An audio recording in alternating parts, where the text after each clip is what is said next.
ربي يسر ولا تعسر وتمم بالخير وبك نستعين يا فتاح. سبحانك لا علم لنا إلا ما علمتنا إنك أنت العليم الحكيم.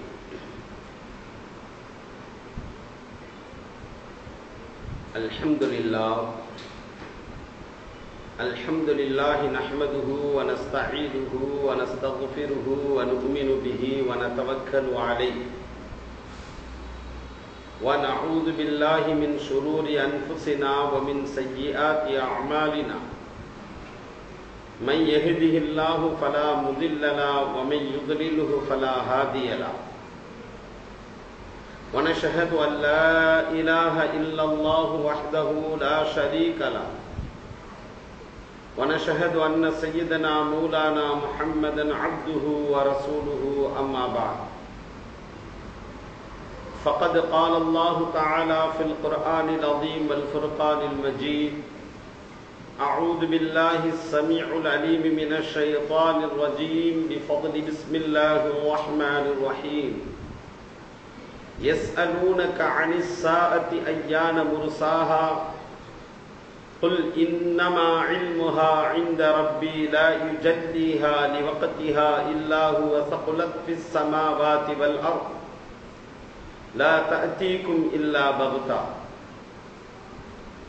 وعن أنس رضي الله تعالى عنه أن رجلا سأل رسول الله صلى الله عليه وسلم متى تقوم الساعة وعنده غلام من الأنصار يقال له محمد، فقال رسول الله صلى الله عليه وسلم أن يعشى هذا الغلام فعسى ألا يدركه الحرم حتى تقوم الساعة.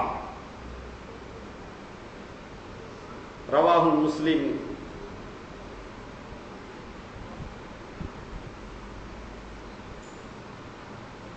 அளவற்ற அருளாளனும் நிகரற்ற அன்புடையவனுமாகிய எல்லாம் வல்ல அல்லாஹ்வின் திருநாமம் போற்றி ஆரம்பம் செய்கின்றேன். அகிலத்திற்கு ஒரு அருகுடையாக வந்துதித்த அன்னலம் பெருமானார் ரசூலை கரீம் ஸல்லல்லாஹு அலைஹி வஸல்லம் அவர்கள் மீதும் அவர்களை பின்பற்றி ஒழுகிய உத்தம சத்திய சஹாபாக்கள், தாபியீன்கள், தபா தாபியீன்கள் மற்றும் இங்கு குழுமி இருக்கக்கூடிய நம் அனைவர்கள் மீதும் அல்லாஹுவின் அருளும் ரஹ்மத்தும் கிருபையும் என்றென்றும் உரித்தாகட்டுமாக. ஆமீன்.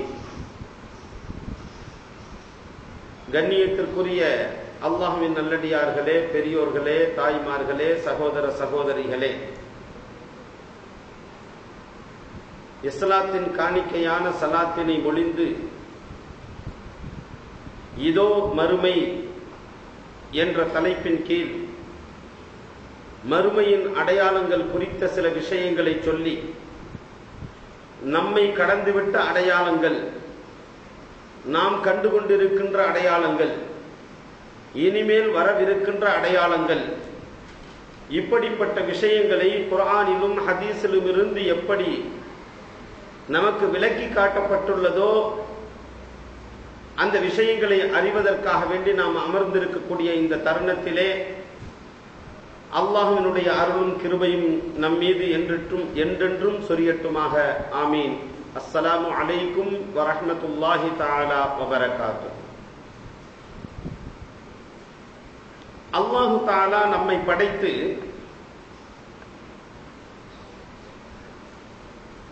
பல ஜீவராசிகளுக்கு மத்தியிலே முஃமினாக, முஸ்லிமாக ஆக்கி, மனிதனாக ஆக்கி, முஸ்லிமாக ஆக்கி, முஹம்மது ஸல்லல்லாஹு அலைஹி வஸல்லம் அவர்களுடைய உம்மத்தில் என்றும் ஆக்கி,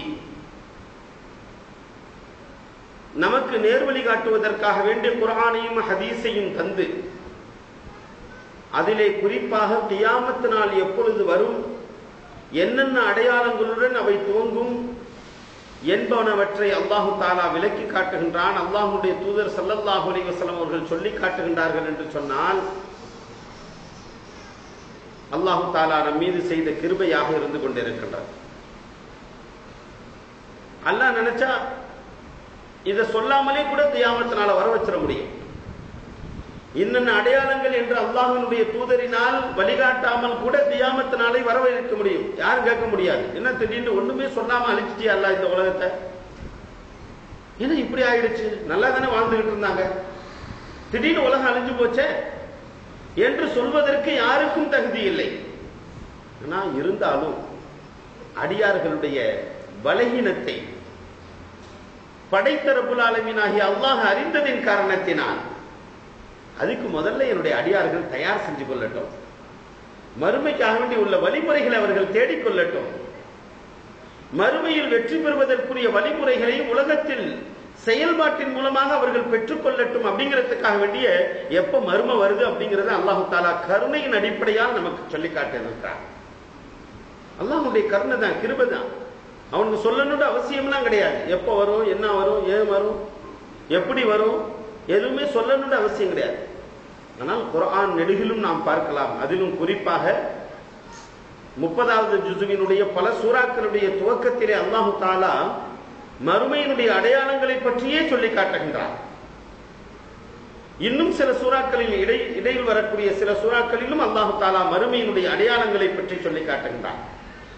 இதெல்லாம் அல்லாஹு தாலா நம் மீது செய்த கருணையாக இருந்து கொண்டிருக்கின்றது. கண்ணியத்திற்குரியவர்களே, ஆக இந்த விஷயத்தை நாம் விளங்கிக் கொள்வது என்பது நமது வாழ்க்கையை சீர்திருத்தம் செய்து கொள்வதற்கு ஏதுவாக இருக்கும். விளங்கினா தானே செய்ய முடியும். மறுமை எப்போ வரும், அதனுடைய அடையாளங்கள் என்ன, அடையாளங்கள் எப்படியெல்லாம் நிகழும், அதற்கு முன்பதாகவே நமது தயாரிப்பை நாம் எப்படி ஆக்கிக் கொள்ள வேண்டும். உலகத்தில் நம்ம பல்வேறுபட்ட விஷயங்களை நம்ம பார்க்கலாம்.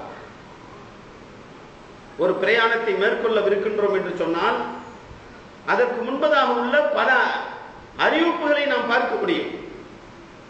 அதற்கு பிறகுதான் என்ன செய்யணும், பிரயாண கட்டத்தையே நம்ம சென்று அடைவோம். ஏர்போர்ட்னு பேர் வராம அங்க பயணிக்காம எங்க நம்ம பிளைட்ல ஏற முடியும்?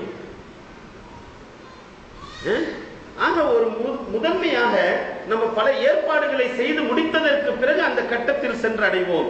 அதே போன்றுதான் மறுமையினுடைய வெற்றியை பெறுவதற்கு முன்பதாகவே, அதற்குரிய கட்டங்களை அடைந்து கொள்வதற்கு முன்பதாகவே தம்மை தயார்படுத்திக் கொள்ள வேண்டும் என்பதற்காக வேண்டி அல்லாஹு தஆலா பல்வேறுபட்ட விஷயங்களை கியாமத்தை குறித்து சொல்லி காட்டுகின்றார். அதை நம்ம விளங்கணும். ஒரு மூமின் விளங்கணும், நம்பிக்கையும் வைக்கணும். சில விஷயங்கள் புரியும், சில விஷயங்கள் புரியாமல் இருக்கும். ஆனா அல்லாஹ்வோ, அல்லாஹ்வுடைய தூதர் ஸல்லல்லாஹு அலைஹி வஸல்லம் அவர்களோ சொல்லிவிட்டார்கள் என்று சொன்னால் அதை முழுமையாக ஏற்றுக்கொள்வது மூமினின் மீது ஃபர்லாகும், கடமையாகும். அப்பதான் மூமினே ஆக முடியும். அப்ப அந்த அடையாளங்கள் குர்ஆனிலும் ஹதீஸிலும் சொல்லப்பட்ட அடையாளங்கள் அதை மூன்றாக பிரிக்கின்றார்கள். 3 விதம். இப்ப நான் ஆரம்பத்துல தமிழ்ல கூட சொல்லி காமிச்சேன். கடந்து விட்ட அடையாளங்கள், கடந்து கொண்டு இருக்கின்ற அடையாளங்கள், இனிமேல் வரவிருக்கின்ற அடையாளங்கள். அதற்கு சொல்வார்கள் அலாமத்தே பஈதா, தூரமாக சென்று விட்டது. அலாமத்தே முத்தவசித்தா, நடைபெற்றுக் கொண்டிருக்கக்கூடிய சிறிய சிறிய அடையாளங்கள். அலாமத்தே கரீபா, பெரிய அடையாளங்கள், வரக்கூடிய பெரிய அடையாளங்கள் என்று நமக்கு அரபியிலே பிரித்து காண்பிப்பார்கள். பஈதா என்று சொன்னால் தூரமாக முடிந்துவிட்ட அடையாளங்கள். இதான் பஈதா. ஸல்லல்லாஹு அலைஹி வஸல்லம் அவருடைய காலத்திலிருந்து அதற்கு முன்பதாக கூட பல்வேறுபட்ட விஷயங்கள் நமக்கு விலக்கி காட்டப்பட்டு இருக்கின்றன. அலாமத்தை முத்தவசித்தா என்று சொன்னால் நடைபெற்றுக் கொண்டிருக்கக்கூடிய இந்த காலகட்டங்களிலே என்னென்ன கியாமத்துடைய அடையாளம் குறித்து பெருமானார் ஸல்லல்லாஹு அலைஹி வஸல்லம் அவர்கள் சொன்னார். கியாமத்துடைய முடிவில் எப்படியெல்லாம் நடந்துக்கிறோம், என்னென்ன சின்ன சின்ன அடையாளங்கள் எப்படி இருக்கும். அலாமத்தே கரீபா என்று சொன்னால் கியாமத்தினுடைய நெருக்கத்தில் பெரும் அடையாளங்கள் குர்ஆனும் ஹதீஸும் பல்வேறுபட்ட விஷயங்களை விலக்கி காட்டக்கூடியது. அந்த 3 வகையாக பிரித்து நமக்கு சொல்லி காட்டுகின்றார்கள். கண்ணியத்திற்குரியவர்களே, விரிவாக கவனிப்பதற்கு முன்பதாக முடிந்துவிட்ட அடையாளங்களை பற்றி நாம் சுருக்கமாக கவனிப்போம். பெருமானார் ஸல்லல்லாஹு அலைஹி வஸல்லம் அவர்களிடத்திலே ஒருவர் வந்து கேட்கின்றார், யா ரசூலல்லாஹ், கியாமத் நாள் எப்பொழுது வரும்? அப்பொழுது நபி ஸல்லல்லாஹு அலைஹி வஸல்லம் அவர்கள் ஒரு தருணத்தில் வேறு கேள்வி கேட்டார்கள். அது ஹதீஸில் பதிவாகி இருக்கக்கூடியது. இன்னொரு தருணத்தில் பெருமானார் ஸல்லல்லாஹு அலைஹி வஸல்லம் அவர்கள் பதில் சொல்வதற்கு முன்பதாக ஜிப்ரீல் அலைஹிஸ்ஸலாத்து வஸ்ஸலாம் அவர்கள் வந்து விட்டார்கள். யஸ்அலூனக அனிஸ்ஸாஅத்தி அய்யான முர்சாஹா, கியாமத் நாள் எப்பொழுது வரும் என்று நபியே உம்மிடத்தில் அவர்கள் கேட்கின்றார்கள், அந்த மக்கள் கேட்கின்றார்கள். குல், நீங்கள் சொல்லுங்கள், இன்னமா இல்முஹா இன்த ரப்பி, நிச்சயமாக கியாமத் நாள் எப்போ வருங்கிறது அல்லாஹ்வுக்கு தெரியும். எந்த டயத்துல, எந்த அந்த நேரம் குறிப்பிடப்பட்ட இந்த நேரம் தான், நிச்சயமா அதுக்கு பிறகு ஒரு நிமிடம் கூட யாரும் வாழ முடியாது, உலகத்திலே எதுவும் இருக்காது, யாரும் வாழ முடியாது. அப்படிப்பட்ட குறிப்பிட்ட ஒரு நேரம் அது அல்லாஹ்விற்கு மட்டுமே தெரியும். குல், நபியே நீங்கள் சொல்லுங்கள், இன்னமா இல்முஹா இன்த ரப்பி, நிச்சயமாக அந்த கியாமத் நாள் வருவது என்பது அல்லாஹ் ஒருவனை தவிர வேறு யாருக்கும் தெரியாது. லா யுஜல்லிஹா, ஆனா ஒரு விஷயம் அல்லாஹ் சொல்லி காட்டுகிறான், லா யுஜல்லிஹா லிவக்திஹா இல்லா ஹுவ ஸகுலத் ஃபிஸ் ஸமாவாதி வல் அர்த், இந்த வானத்திலும் பூமியிலும் வலுவான பயம் தரக்கூடிய கடுமையான விஷயங்கள் நிகழாமல் அந்த கியாமத் நாள் வராது அப்படிங்கறத நீங்க சொல்லுங்க. லா யஅதீக்கும் இல்லா பகதா, திடீரென்றே தவிர வராது, திடீர்னு தான் வரும். அதற்கு முன்பதாக பல நிகழ்வுகள் அது நடைபெறும். அந்த மாதிரி வலுவான நிகழ்வுக்கு பிறகுதான் கியாமத் வரும் என்ற விஷயத்தை நீங்கள் சொல்லுங்கள் என்று அல்லாஹ் தஆலா அந்த வசனத்தை இறக்கி வைத்து விட்டான். அதுதான் சூரத்துல் ஆராஃபினுடைய 187வது வசனமாக பதிவு செய்யப்பட்டிருக்கிறது. ஆக கண்ணியத்திற்குரியவர்களே, நபி ஸல்லல்லாஹு அலைஹி வஸல்லம் அவர்களிடத்திலே கேட்கப்பட்ட போது அல்லாஹ் இப்படி சொல்லிவிட்டான், சில அடையாளங்கள் வராமல் கியாமத் வராது, ஆனால் திடீர்னு வரும். அனஸ் ரலியல்லாஹு தஆலா அவர்கள் அறிவிக்கக்கூடிய ஹதீஸ், ஒருத்தர் வரார் ஸல்லல்லாஹு அலைஹி வஸல்லத்திட்ட, அன்ன ரஜுலன் ஸஅல ரசூலுல்லாஹி ஸல்லல்லாஹு அலைஹி வஸல்லம், நபி ஸல்லல்லாஹு அலைஹி வஸல்லத்திட்ட ஒருத்தர் வரார். அவர்கிட்ட ஒரு சின்ன பையன் ஒருத்தவர் இருக்கிறார், கையில சிறு குழந்தை ஒருத்தவர் இருக்கிறார். அப்ப அவர் அந்த குழந்தையை வச்சுக்கிட்டு கேட்கிறாரு, யா ரசூலல்லாஹ் மத்த ஸாஅ, கியாமத் எப்பொழுது வரும் நபியே அப்படின்னு கேட்கிறார். وعنده غلام من الانصار يقال له محمد, அவர் அன்சாரி குலத்தை சார்ந்தவர். அவரிடத்திலே முஹம்மது என்று சொல்லக்கூடிய ஒரு சிறுவன் அவரிடத்திலே இருக்கின்றான். சின்ன பையன் ஒருத்தவர் கையில வச்சிருக்கிறார். அந்த பையனை வச்சுக்கிட்டே கேட்கிறார் ஸல்லல்லாஹு அலைஹி வஸல்லத்திட்ட. அப்ப ஸல்லல்லாஹு அலைஹி வஸல்லம் என்ன சொன்னாங்க தெரியுமா? ஃபகால ரசூலுல்லாஹி ஸல்லல்லாஹு அலைஹி வஸல்லம், நபி ஸல்லல்லாஹு அலைஹி வஸல்லம் சொன்னாங்க, ஐ யஷா ஹாதல் குலாம ஃபஅஸா அல்லா யுத்ரிகஹுல் ஹரம, வாய்ப்பு இருக்கிறது, இன்னைக்கு இவன் சிறுவனா இருக்கிறான், இவன் கிழவனாகிறதுக்கு முன்பதாக கூட கியாமத் வந்துடலாம். எப்ப சொன்னாங்க? 1400 வருடங்களுக்கு முன்பதாக கேட்ட கேள்விக்கு பெருமானார் ஸல்லல்லாஹு அலைஹி வஸல்லம் அவர்கள் அளித்த பதில் என்ன? முஸ்லிம் ஷரீஃப்ல இடம் பெற்றிருக்கிறது, புகாரில இடம் பெற்றிருக்கிறது. அந்த சிறுவனை பார்த்து பெருமானார் ஸல்லல்லாஹு அலைஹி வஸல்லம் அவர்கள் சொன்னார்கள், அவர்களுடைய தந்தைக்கு விளக்கம் தரும் வகையிலே, இந்த சிறுவன் முஹம்மது என்ற இந்த சிறுவன் இவன் கிழவனாகுவதற்கு முன்பதாக கூட கியாமத் வந்து விடலாம், ஹத்தா தகூமு ஸாஅ, நிகழ்ந்து விடலாம் கியாமத் என்று பெருமானார் ஸல்லல்லாஹு அலைஹி வஸல்லம் அவர்கள் அப்பொழுதிருந்தே சஹாபாக்களுக்கு உற்சாகப்படுத்தினார்கள், ஆர்வமூட்டினார்கள். என்னத்த, அதாவது அமலின் பக்கம் ஆர்வமூட்டுகின்றார்கள், இபாதத்தின் பக்கம் தன்னை தயார் செய்து கொள்வதின் பக்கம் ஆர்வம் ஊட்டுகின்றார்கள். வாய்ப்பும் இருக்குது வந்துடும் அப்படின்னு. ஏன்னா அல்லாஹ் தானே சொல்லிட்டான், லா யுஜல்லிஹா லிவக்திஹா குல் இன்னமா இல்முஹா இன்த ரப்பி லா யுஜல்லிஹா லிவக்திஹா, எப்போ வருங்கிறது தெரியாது, அல்லாஹ்வை தவிர வேற யாரும் அதை அறிஞ்சு கொள்ள முடியாது. அல்லாஹ் 5 விஷயத்தை குர்ஆன்ல சொல்லி காமிக்கிறான். 5 விஷயம் என்ன தவிர வேற யாருக்கு தெரியாது அப்படின்னு. அதனுடைய உள்ரங்க தாற்பயங்கள் எல்லாம் நிச்சயமாக அல்லாஹ்விற்கு தெரியும். இன்னைக்கு வெளிப்படையில சில விளக்கங்கள் கொடுக்கப்பட்டாலும் அதுவும் பல இடங்கள்ல பேசப்பட்டிருக்குது.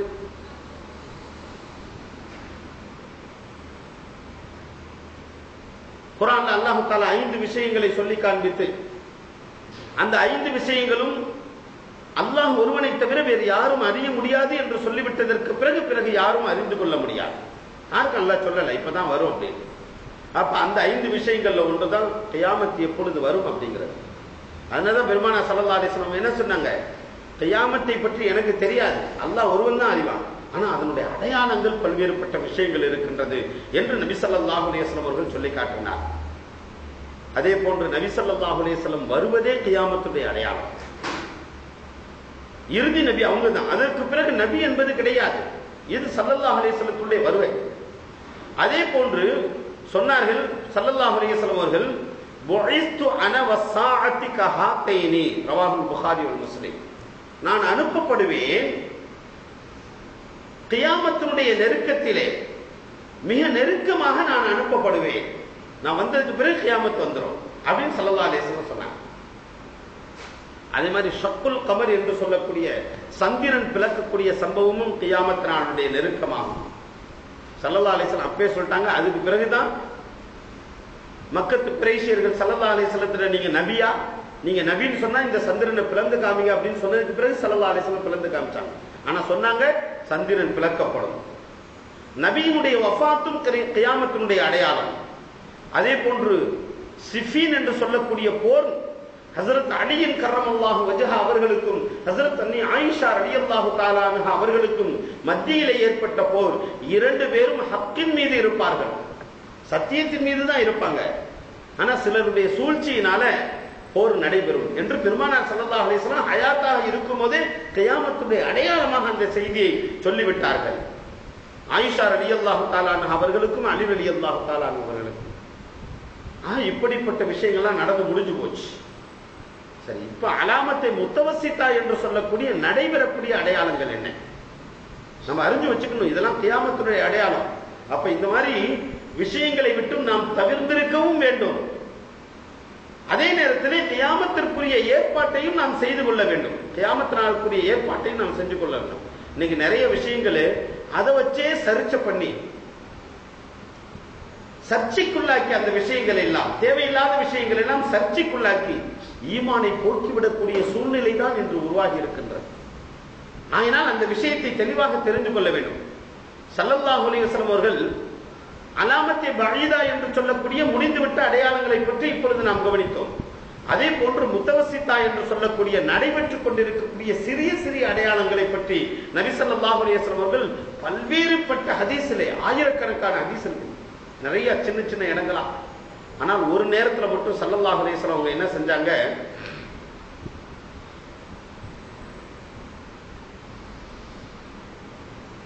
அபூ ஸைத் ரலியல்லாஹு தஆலா அன்ஹு, ஹுதைஃபா ரலியல்லாஹு தஆலா அன்ஹு அவங்களும் அறிவிக்கக்கூடிய ஹதீஸ், ஸல்லா பினா ரசூலுல்லாஹி ஸல்லல்லாஹு அலைஹி வஸல்லம் அல் ஃபஜர. ஸல்லல்லாஹு அலைஹி வஸல்லம் அவங்க ஒரு நாள் ஃபஜர் எங்களுக்கு தொழுவ வச்சாங்க. ஃபஜர் தொழுவ வச்சுட்டு என்ன செஞ்சாங்க, மெம்பர் படியில ஏறினாங்க. ஸல்லல்லாஹு அலைஹி வஸல்லம் என்ன விளக்கம் சொல்றாங்க, டக்குன்னு மெம்பர்ல ஏறிடுவாங்க. அது மாதிரி தேவை ஏற்படும் போதெல்லாம் மக்களை அழைப்பாங்க. மக்களை கூப்பிடுங்க, ஏதாவது ஒரு விஷயம் சொல்லணும் அப்படின்னு சொன்னா மக்களை கூப்பிடுங்க அப்படின்னு சொல்லுவாங்க. நேரா மக்கள் எல்லாருமே வந்துருவாங்க. ஏன்னா நபி ஸல்லல்லாஹு அலைஹி வஸல்லம் அவர்கள் மார்க்கம் சம்பந்தப்பட்ட, தீன் சம்பந்தப்பட்ட என்ன விஷயங்கள் சொல்லுவார்கள் என்பதை கேட்பதற்கு மிகவும் ஆர்வமாக இருப்பாங்க. அதனால எப்ப அழைச்சாலும் என்ன செஞ்சிருவாங்க, வந்துருவாங்க. குறிப்பிட்டு ஒரு நாளை அறிவித்து இந்த நாள்ல தான் இது நடக்கும் அப்படின்னு அப்ப எல்லாம் நடக்கல.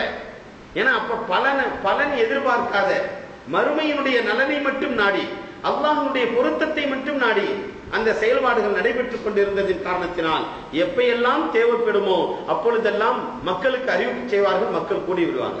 ஸல்லல்லாஹு அலைஹி வஸல்லம் ஏறுவாங்க, அந்த குறிப்பிட்ட பாயிண்ட்டை மட்டும் மக்களுக்கு சொல்லி கொடுத்துட்டு இறங்கிடுவாங்க. சில விஷயங்கள் இப்படியே சிறிது சிறிது நேரமாகத்தான் அவங்க எல்லாம் பயான் செய்வாங்க. ஆனா எப்ப கூப்பிட்டாலும் சஹாபாக்கள் வருவதற்கு ரெடியாக இருப்பாங்க. இன்னைக்கு நம்ம வர்றதில்லை.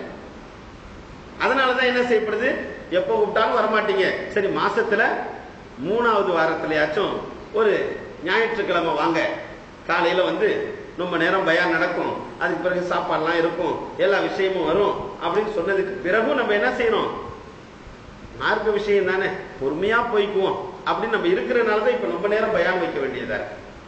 ஆனா ஸல்லல்லாஹு அலைஹி வஸல்லம் அவர்கள் அப்படியெல்லாம் எப்பொழுது தேவைப்பட்டாலும் மக்களை அழைத்து பயான் செய்யக்கூடிய பழக்கமுடையவர்களாக இருந்தார்கள். அதே போன்று இந்த இரு சஹாபிகளும் அறிவிக்கின்றார்கள். அபூ ஸைத் ரலியல்லாஹு தஆலா அன்ஹு அவர்களும் ஹுதைஃபா ரலியல்லாஹு தஆலா அன்ஹு அவர்களும் இருவர்களும் அறிவிக்கின்றார்கள், ஸல்லல்லாஹு அலைஹி வஸல்லம் அவர்கள் எங்களுக்கு ஃபஜர் தொழுக வைத்தார்கள். தொழுக வச்சதுக்கு பிறகு மெம்பர்ல ஏறாங்க. ஃபஹத்தபனா, எங்களுக்கு குத்துபா கொடுத்தார்கள். ஹத்தா ஹவரத்தில் லுஹர, லுஹர் வர்றது வரைக்கும், ஹத்தா ஹவரத்தில் லுஹர், லுஹர் வர்றது வரைக்கும், ஃபஜர்லேந்து லுஹர் வரைக்கும் குத்துபா செய்யறாங்க, குத்துபா கொடுக்குறாங்க, மக்களுக்கு பிரசங்கம் செய்யறாங்க.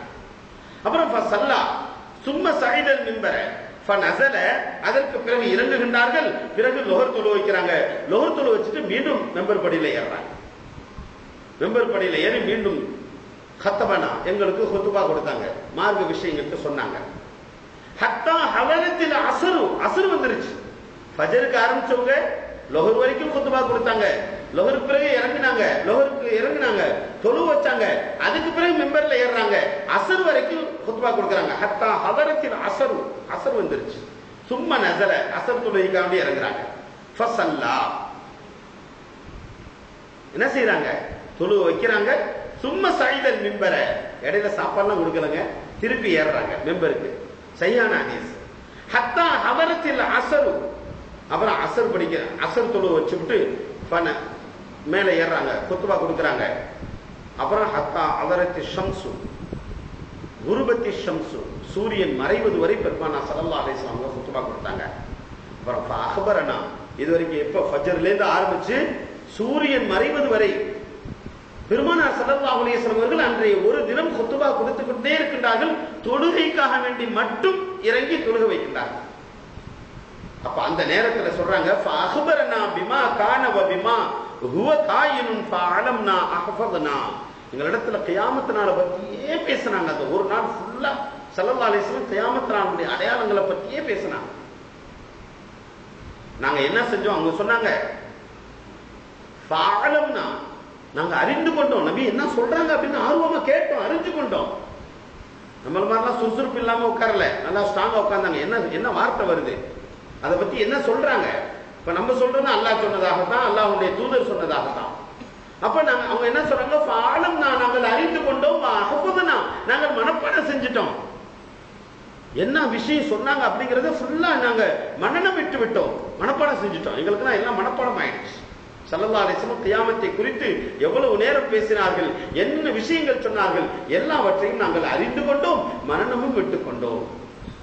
இப்ப இந்த ஹதீஸை நான் ஆரம்பத்தில் ஏன் வாசிச்சேன் அப்படின்னு சொன்னாக்க, நம்மளும் அது மாதிரி தான் முக்கியமான சப்ஜெக்டை நம்ம எடுத்துட்டோம். இதோ மறுமை அப்படின்னு தலைப்பு. இதோ மறுமை அப்படின்னாக்க என்ன அர்த்தம், கண்ணுக்கு முன்னால் தெரியக்கூடிய ஒரு பொருளை பார்த்துதான் இதோ என்று சொல்லுவார்கள். தமிழுக்குரிய விளக்கம் நமக்கு எல்லாத்துக்கும் தெரியும். அப்ப நெருக்கமாக இருக்கக்கூடிய ஒரு பொருளை பார்த்தா இதோ. அப்ப மறுமை என்பது பக்கத்தில் வந்து விட்டது, அருகாமையில் இருக்கின்றது, அதற்குரிய சாத்தியக்கூறுகள் எல்லாம் நடைபெற்றுக் கொண்டிருக்கின்றது என்பதை நமது கவனத்திற்கு கொண்டு வருவதற்காக வேண்டியே அந்த தலைப்பு எடுக்கப்பட்டுச்சு, இதோ மறுமை அப்படின்னு. அவ்வளவு முக்கியமான விஷயம். இன்னைக்கு நம்ம மறுமையை மறந்துட்டு நாளைக்கு இறந்து போவோம் அப்படிங்கிறது தெரியாம என்னென்னமோ செஞ்சு கொண்டு இருக்கிறோம், எப்படி எல்லாமோ நினைச்ச மாதிரி வாழ்ந்து கொண்டு இருக்கிறோம். அதெல்லாம் வாழ்க்கை. நேற்று உயிரோடு இருந்தவர் நல்லபடியா பேசிக்கிட்டு இருந்தாரு, இன்னைக்கு வஃபாத் ஆகக்கூடிய சூழ்நிலைகள் உலகத்தில் நாம் கவனிக்கின்றோம். ஒரு நிமிஷம் என்ன நடக்குதுன்னே தெரியல, என்னென்னமோ கற்பனை பண்ணிக்கிட்டு இருப்போம், திடீர்னு என்ன நடக்கும் அப்படிங்கிறது தெரியல. அப்படிப்பட்ட நிலையற்ற உலகத்தில் நாம் வாழ்ந்து கொண்டிருக்கும் பொழுது நிலையான உலகத்திற்கு செல்வதற்குரிய ஏற்பாடை செய்வதற்கு தான் மறுமையை பற்றி பெருமானார் ஸல்லல்லாஹு அலைஹி வஸல்லம் அவர்கள் பல்வேறு கட்டங்களிலே பலதரப்பட்ட அடையாளங்களை கூறி நமக்கு உணர்த்தி காட்டுகின்றார்கள். கண்ணியத்திற்குரியவர்களே, நாம் அறிந்து கொள்வது அவசியமா. அப்ப ஸல்லல்லாஹு அலைஹி வஸல்லம் என்ன செய்யறாங்க, இந்த விஷயத்தெல்லாம் சொல்லி காமிச்சிட்டு நிறைய அடையாளங்கள் சொல்றாங்க. கடந்து விட்ட அடையாளங்களையும், நிகழ்ந்து கொண்டு இருக்கக்கூடிய அடையாளங்களையும், இறுதி கட்டத்திலே வரக்கூடிய அடையாளங்களையும், ஒவ்வொரு தடவையும் அந்த ஹதீஸ், நீண்ட ஹதீஸ், அந்த ஒவ்வொரு விஷயத்தையும் சொல்லும் போது குர்ஆனுடைய வசனத்தை வாசிக்கிறாங்க. இந்த அடையாளத்துக்கு அல்லாஹ் இப்படி சொல்றான் குர்ஆன்ல, இந்த அடையாளத்தை பத்தி இந்த வசனத்துல சொல்றான், நீண்ட ஹதீஸ். இப்ப நம்ம உட்கார்ந்து அதை பேசணும், அந்த ஹதீஸ் எல்லாம் பேசணும் அப்படின்னாக்க நீங்க ஃபஜ்ர்ல இருந்து வந்திருக்கணும், நானும் ஃபஜ்ருக்கு வந்து ஆரம்பிச்சிருக்கணும், மகரிப் வரைக்கும் முடிச்சிருக்கணும். இப்ப நம்ம உட்காரல, 10:30 உட்கார்றோம், 12:45 எந்திரிச்சிருவோம், அல்லது 1 மணிக்கெல்லாம் எந்திரிச்சிருவோம் இன்ஷா அல்லாஹ். அப்ப 2 மணி நேரம் பேச்சுக்குள்ள அந்த ஸல்லல்லாஹு அலைஹி வஸல்லம் சொன்னது போன்ற அந்த ஹதீஸை முழுமையாக வாசிச்சு அதனுடைய அர்த்தங்கள், மற்றபடி என்னென்ன வசனத்துல குர்ஆனுடைய வசனங்கள்ல மறுமையினுடைய அடையாளங்களை பற்றி சொல்லப்படுகின்றது என்பதையெல்லாம் கவனிப்பதற்கு அவகாசமின்மையின் காரணத்தினால் நாம் விளங்கிக் கொள்ள வேண்டும். கண்ணியத்திற்குரியவர்களே, பெருமானார் ஸல்லல்லாஹு அலைஹி வஸல்லம் அவர்கள் சொன்ன அடையாளங்களை அப்படியே நம்ம சொல்லிட்டோம். அதாவது அலாமத்தை முத்தவசித்தா என்று சொல்லக்கூடிய அடுத்த நிலை அடையாளங்கள், சின்ன சின்ன அடையாளங்கள். கியாமத்தினுடைய நெருக்கத்திலே அறிவு மழுங்கிவிடும். மக்களிடத்துல அறிவு இருக்காது, சிந்திக்கக்கூடிய மக்களாக இருக்க மாட்டாங்க. என்னங்க இப்படி சொல்றீங்க, அந்த காலத்துலதான் என்னமோ வாழ்ந்தாங்க, கல்லை தேய்ச்சிக்கிட்டு வாழ்ந்தாங்க, இப்ப எல்லாம் அவன் ஹை டெக்னாலஜில வாழ்ந்துகிட்டு இருக்கிறான், சிந்திக்கக்கூடிய மக்களாக இருக்க மாட்டாங்க அப்படின்னு சொல்றீங்களே. என்ன அர்த்தம்? நான் சொல்லல, அல்லாஹ்வுடைய தூதர் சொல்றாங்க. சிந்திப்பாங்க, பிரயோஜனம் இருக்காது. நல்லா சிந்திப்பாங்க, கிரிட்டிக்கல் முறையெல்லாம் இருக்கும். ஒன்னு சொன்ன 10 விதமான முறையிலே அதனுடைய கிளைகளை பிரித்து சிந்திக்கக்கூடிய பேராற்றல் இருக்கும். ஆனா அதனால் என்ன பிரயோஜனத்தை கண்டார்கள்? இறை பொருத்தத்தை அதன் மூலமாக அடைந்து கொள்வார்களா? இல்லை. அதனால் தான் ஸல்லல்லாஹு அலைஹி வஸல்லம் அவர்கள் சொன்னார்கள், அந்த அறிவு அவசியம் இல்லப்பா, அறிவு மலிக்கிவிடும். அந்த அறிவு இல்லாத மறுமைக்கு பிரயோஜனத்தை அளிக்க முடியாத ஒரு அறிவு ஒருவனிடத்தில் இருந்து அவன் உலகத்திலே பெரும் பெரும் சாதனைகளை படைத்தவனாக இருந்தாலும் சரி, அது பிரயோஜனமற்ற அறிவு. அதனால அந்த அறிவு இருந்து அவன் மடையன் அப்படிங்கிறத சுருக்கமா ஒரு சின்ன வார்த்தையில, கியாமத்துடைய நெருக்கத்துல அறிவு மலிகி போயிடும் அப்படின்னு சொன்னாங்க ஸல்லல்லாஹு அலைஹி வஸல்லம். இரண்டாவதாக சொன்னார்கள், மடமை பெருகிவிடும், அநியாயம் தலை தூக்கிவிடும், ஆண்கள் குறைந்து போய் விடுவார்கள், பெண்கள் அதிகரித்து விடுவார்கள். ஹதீஸ்ல வருது, ஒரு லைஃபான ஹதீஸ்ல வருது, 40 பெண்களுக்கு ஒரு ஆண் இருப்பான் கியாமத்துடைய நெருக்கத்துல. எங்க பார்த்தாலும் பெண்களுடைய கூட்டம். இதெல்லாம் என்ன? கியாமத்துடைய அடையாளங்கள். பார்க்கிற இடமெல்லாம் பொம்பளைங்க இருப்பாங்க, அநாகரிகமா இருப்பாங்க, அசிங்கமா இருப்பாங்க, மார்க்கத்தினுடைய சுன்னத்தான தோற்றத்துல இருக்க மாட்டாங்க, நபிகள் காட்டி தந்த வழியின் பிரகாரம் வாழ மாட்டாங்க. ஆனா எங்க பார்த்தாலும் பெண்களா தான் இருப்பாங்க. கடத்தர்ல போனா அங்க பெண்கள், ஷாப்பிங் சென்டருக்கு போனா அங்க, ரோட்ல போனா, பஸ்ல போனா, டாக்ஸில போனா, எங்க போனாலும் பெண்களாகவே இருப்பார்கள். இதெல்லாம் அடையாளம் கியாமத்துடைய. ஏன்னா பெண்களை பற்றி அல்லாஹ் தஆலா குர்ஆனிலே சொல்லி காட்டும் பொழுது, வகர்ன ஃபீ புயூத்திகுன்ன வலா தபர்ரஜ்ன தபர்ருஜல் ஜாஹிலிய்யத்தில் ஊலா வஅகிம்ன ஸலாத்த வஆதீன ஸகாத்த வஅதிஅன அல்லாஹ வ ரசூலா என்று அல்லாஹ் குர்ஆனிலே சொல்லி காட்டுவான். பெண்கள் தேவையில்லாம வெளியே போறதுக்கு அல்லாஹ் சொல்றான், நான் சொல்லல. அல்லாஹ் என்ன சொல்றான் தெரியுமா? மடமை காலத்தினுடைய பெண்களை போன்று நீங்க சுட்டி தெரியாதீங்க அப்படின்றான். வகர்ன ஃபீ புயூத்திகுன்ன வலா தபர்ரஜ்ன, பெண்கள் வீட்டிலே அடைந்திருங்கள், வலா தபர்ரஜ்ன தபர்ருஜல் ஜாஹிலிய்யத்தில் ஊலா, மடமை காலத்திலே சுற்றி திரிந்ததை போன்று நீங்க சுத்தி தெரியாதீங்க. அப்படின்னா என்ன அர்த்தம்? அப்ப வீட்டுல அவங்க சொல்றது கரெக்டா தான் இருக்கு, பெண்கள் வீட்டிலேயே அடைஞ்சு கிடங்குறாங்க. இஸ்லாத்துல பெண்களுக்கு உரிமை இல்லை. உலகத்துல பெண்களுக்கு உரிமை கொடுத்த ஒரே மார்க்கம் இஸ்லாம் தான். முழு சுதந்திரத்தையும் கொடுத்து பெண்களை பெண்களாக மதிக்கக்கூடிய, கண்ணியப்படுத்தக்கூடிய வழிமுறைகளை கற்றுத்தந்தது இஸ்லாம் தான். அதனால் தானங்க பெண்களுக்கு எல்லா துறைகளிலும் வழிகாட்டப்பட்டிருக்கின்றது. கல்வி மறுக்கப்பட்ட காலத்திலே ஸல்லல்லாஹு அலைஹி வஸல்லம் அவர்கள் தலபுல் இல்மி ஃபரீதத்துன் அலா குல்லி முஸ்லிமின் வ முஸ்லிமா, ஆணாக இருந்தாலும் சரி பெண்ணாக இருந்தாலும் சரி கல்வி கற்பது ஃபர்து என்று சொன்னார்கள். அன்னைக்கு கற்றுக்கொள்றதே ஹராம் அப்படின்னு சொல்லக்கூடிய காலம். வராசத்து என்பது பெண்களுக்கு கிடையாது என்று இருந்தது. அல்லாஹ் குர்ஆனிலே தீர்ப்பை வழங்கினான், பெண்களுக்கு வராசத்து இருக்குது. யூசிக்குமுல்லாஹு ஃபீ அவுலாதிக்கும் லிஸ்ஸக்கரி மிஸ்லு ஹவ்தில் உன்ஸையின் ஃபஇன் குன்ன நிசாஅன் ஃபௌக ஸனத்தைன். அல்லாஹ் தஆலா ஆணுக்கு என்ன பாகம், பெண்ணுக்கு என்ன பாகம், தாகப்பட்டது வந்துருச்சு அப்படின்னு சொன்னாக்க, மனைவி இருக்கும் பொழுது, பிள்ளைகள் இருக்கும் பொழுது எப்படி கொடுக்கணும், அல்லது அம்மா இல்லாட்டி பிள்ளைகள் மட்டும் இருக்கும் பொழுது எவ்வளவு கொடுக்கணும், எவ்வளவு அருமையாக அல்லாஹ் சட்டம் சொன்னான். அதுக்கு முதல்ல எங்கேயுமே யாருமே பெண்ணுக்கு வராசத்தினுடைய உரிமை கொடுத்ததாக எந்த மார்க்கமும் எந்த மதமும் இல்லை. மார்க்கங்கிறது கிடையாது உலகத்தில் இஸ்லாத்தை தவிர, ஆனா எந்த மதமும் இல்லை. அல்லாஹ் குர்ஆனிலே பெண்களுக்கு தான் உரிமை கொடுத்தான். எல்லா உரிமையும் இருக்குது. பேச்சு திறமையா, ஆலோசனை திறமையா, கண்ணியப்படுத்த வேண்டும். அல்லாஹ் ஹிக்மத்தின் அடிப்படையிலே என்ன சொல்லி இருக்கின்றார்? அர்-ரிஜாலு கவ்வாமூன அலன் நிஸா பிமா ஃபல்லல்லாஹு பஅதஹும் அலா பஅத். படைப்பினுடைய இயல்பின் காரணத்தினால் அல்லாஹ் தஆலா பெண்களை ஆண்கள் ஆதிக்கம் செலுத்துவார்கள் என்று சொன்னார். அடக்குமுறை அல்ல, ஆதிக்கம். பெண்களை நிர்வகிக்கக்கூடியவர்கள், அதற்குரிய அர்த்தம், நேரடி அர்த்தம் கூட பெண்களை ஆண்கள் நிர்வகிக்கக்கூடியவர்கள் என்று அல்லாஹ் சொல்லி இருக்கின்றார். அது இயல்பு. ஒரு ஆண் பெண்ணை நிர்வகிக்க முடியாது. ஏன்? இயல்பான நிலை. பெண்ணினுடைய உடல் அமைப்பு கூறுகள் எல்லாம் அப்படியே இருக்கின்றது. அல்லாஹ் படைத்திருக்கின்றார். அது எதுக்கு பயன்படணுமோ அதுக்கு பயன்படணும். ஆணினுடைய உடல் அமைப்பு கூறுகள் எல்லாம் எதற்கு பயன்பட வேண்டுமோ அதற்கு பயன்பட வேண்டும். இரண்டையும் பிரித்து அல்லாஹ் படைத்து ஒவ்வொன்றினுடைய பலன் இதுதான் என்று அல்லாஹ் சொன்ன போது இருவரும் சமமாக ஆகிவிடுவோம் என்று சொன்னோம் என்று சொன்னால் எப்படி ஆக முடியும்?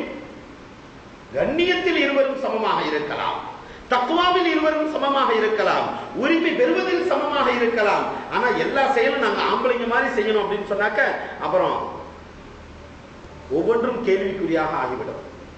அல்லாஹ் இயல்பான மனிதன் தான் அப்படித்தான். இப்ப மிருகண்டா என்ன செய்யணும்னு இருக்குல்ல, மிருகம் ஒரு சிங்கம் சொல்லுது உங்களுக்கு எல்லாம் நான் ஆட்சி செய்ய வர்றேன், சம உரிமை உயிரினத்திற்கு கொடுக்க வேண்டும் அப்படின்னு யாராவது சிங்கத்தை பிடிச்சி ஆட்சியில உட்கார வைப்போமா? ஓட்டு போடுவோமா?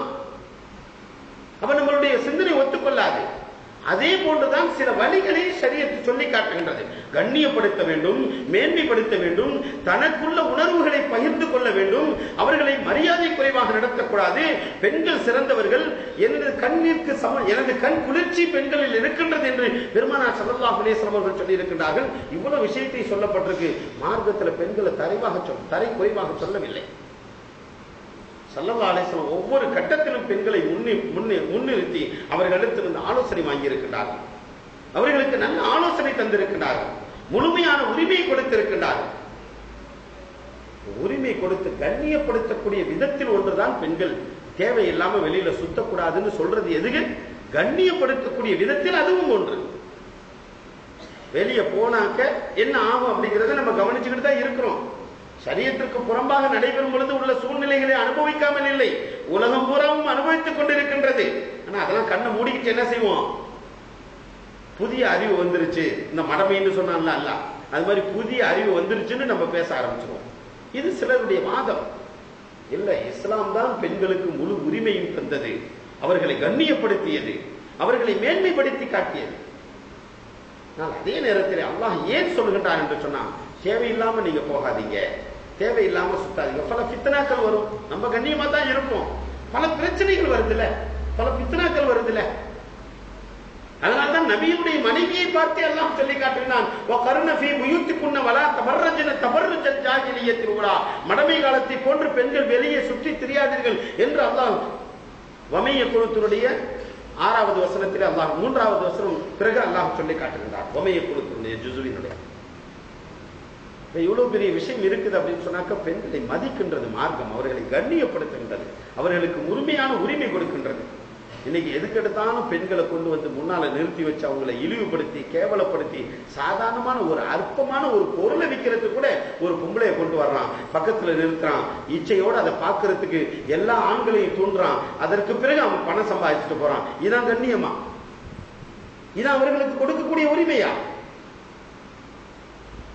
இப்படிப்பட்ட அவல நிலை நாட்டில் நடந்து கொண்டிருக்கும் பொழுது ஷரியத் ஒன்றே பெண்களை கண்ணியப்படுத்துகின்றது, ஷரியத் ஒன்றே பெண்களை மரியாதைக்குரியவர்களாக ஆக்குகின்றது.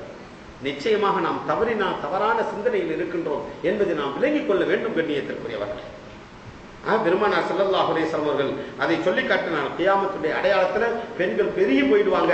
40 பெண்கள் ஒரு ஆணை சுற்றி இருப்பார்கள். இப்பயே நம்ம பார்த்துக்கிட்டு தான் இருக்கோம்.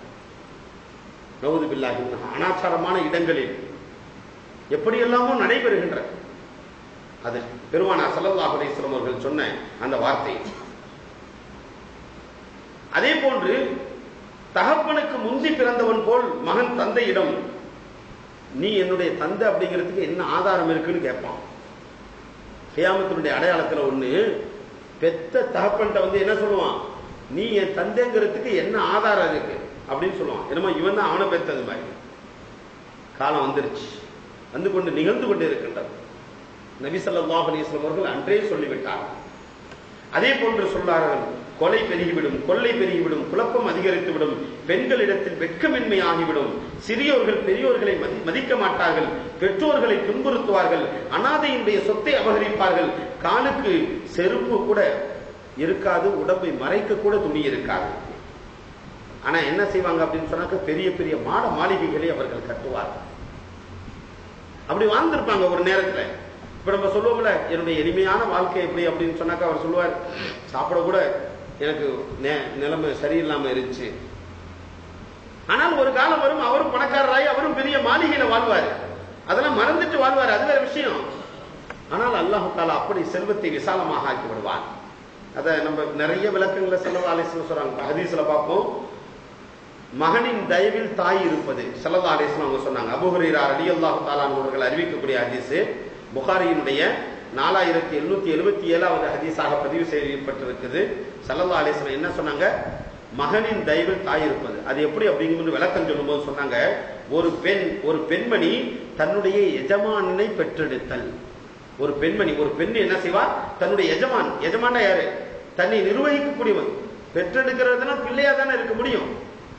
ஆனா இவன் என்ன செய்வான், தன்னுடைய எஜமானனை பெற்றெடுப்பான். அதாவது இந்த புள்ள வளர்ந்து என்ன செய்வானா, தன்னுடைய தாயை அடிமையா வச்சுக்கிடுவானா. தாய்க்குரிய மரியாதையை கொடுக்க மாட்டான், தாய்க்குரிய அந்தஸ்தை கொடுக்க மாட்டான். கியாமத்துடைய நெருக்கத்துல என்ன ஆகும், அதான் இப்ப நடந்துகிட்டு இருக்கு. தாயை தன்னுடைய அடிமை மாதிரி வீட்டுல அங்க உட்காரு, அந்த வேலையை செய்ய, இதை பண்ணு, அதை பண்ணு, இங்க உட்காந்துக்க, வாயை பத்திட்டு உட்காரு, சும்மா உட்காரு என்றெல்லாம் சொல்லக்கூடிய நிலைமையை பார்க்கும் பொழுது தன்னுடைய இவன் தான் எஜமானன் போன்றும் அந்த தாய் அடிமையை போன்றும் ஆகிவிடக்கூடிய சூழ்நிலை என்று பெருமானார் ஸல்லல்லாஹு அலைஹி வஸல்லம் அவர்கள் சொன்ன ஹதீஸை இமாம் புகாரி ரஹிமஹுல்லாஹ் அவர்கள் பதிவு செய்திருக்கிறார். இன்னைக்கு நடக்குதுல, தாயை விரட்டி அடிக்கிறாங்க, தாய் ஒரு இடத்துல நிம்மதியா இருக்க முடியல, இங்கேருந்து அங்க துரத்துறாங்க, அங்கேருந்து இங்கே துரத்துறாங்க. சில முக்கியமான காரணத்திற்காக வேண்டி வேண்டா செய்யலாம்.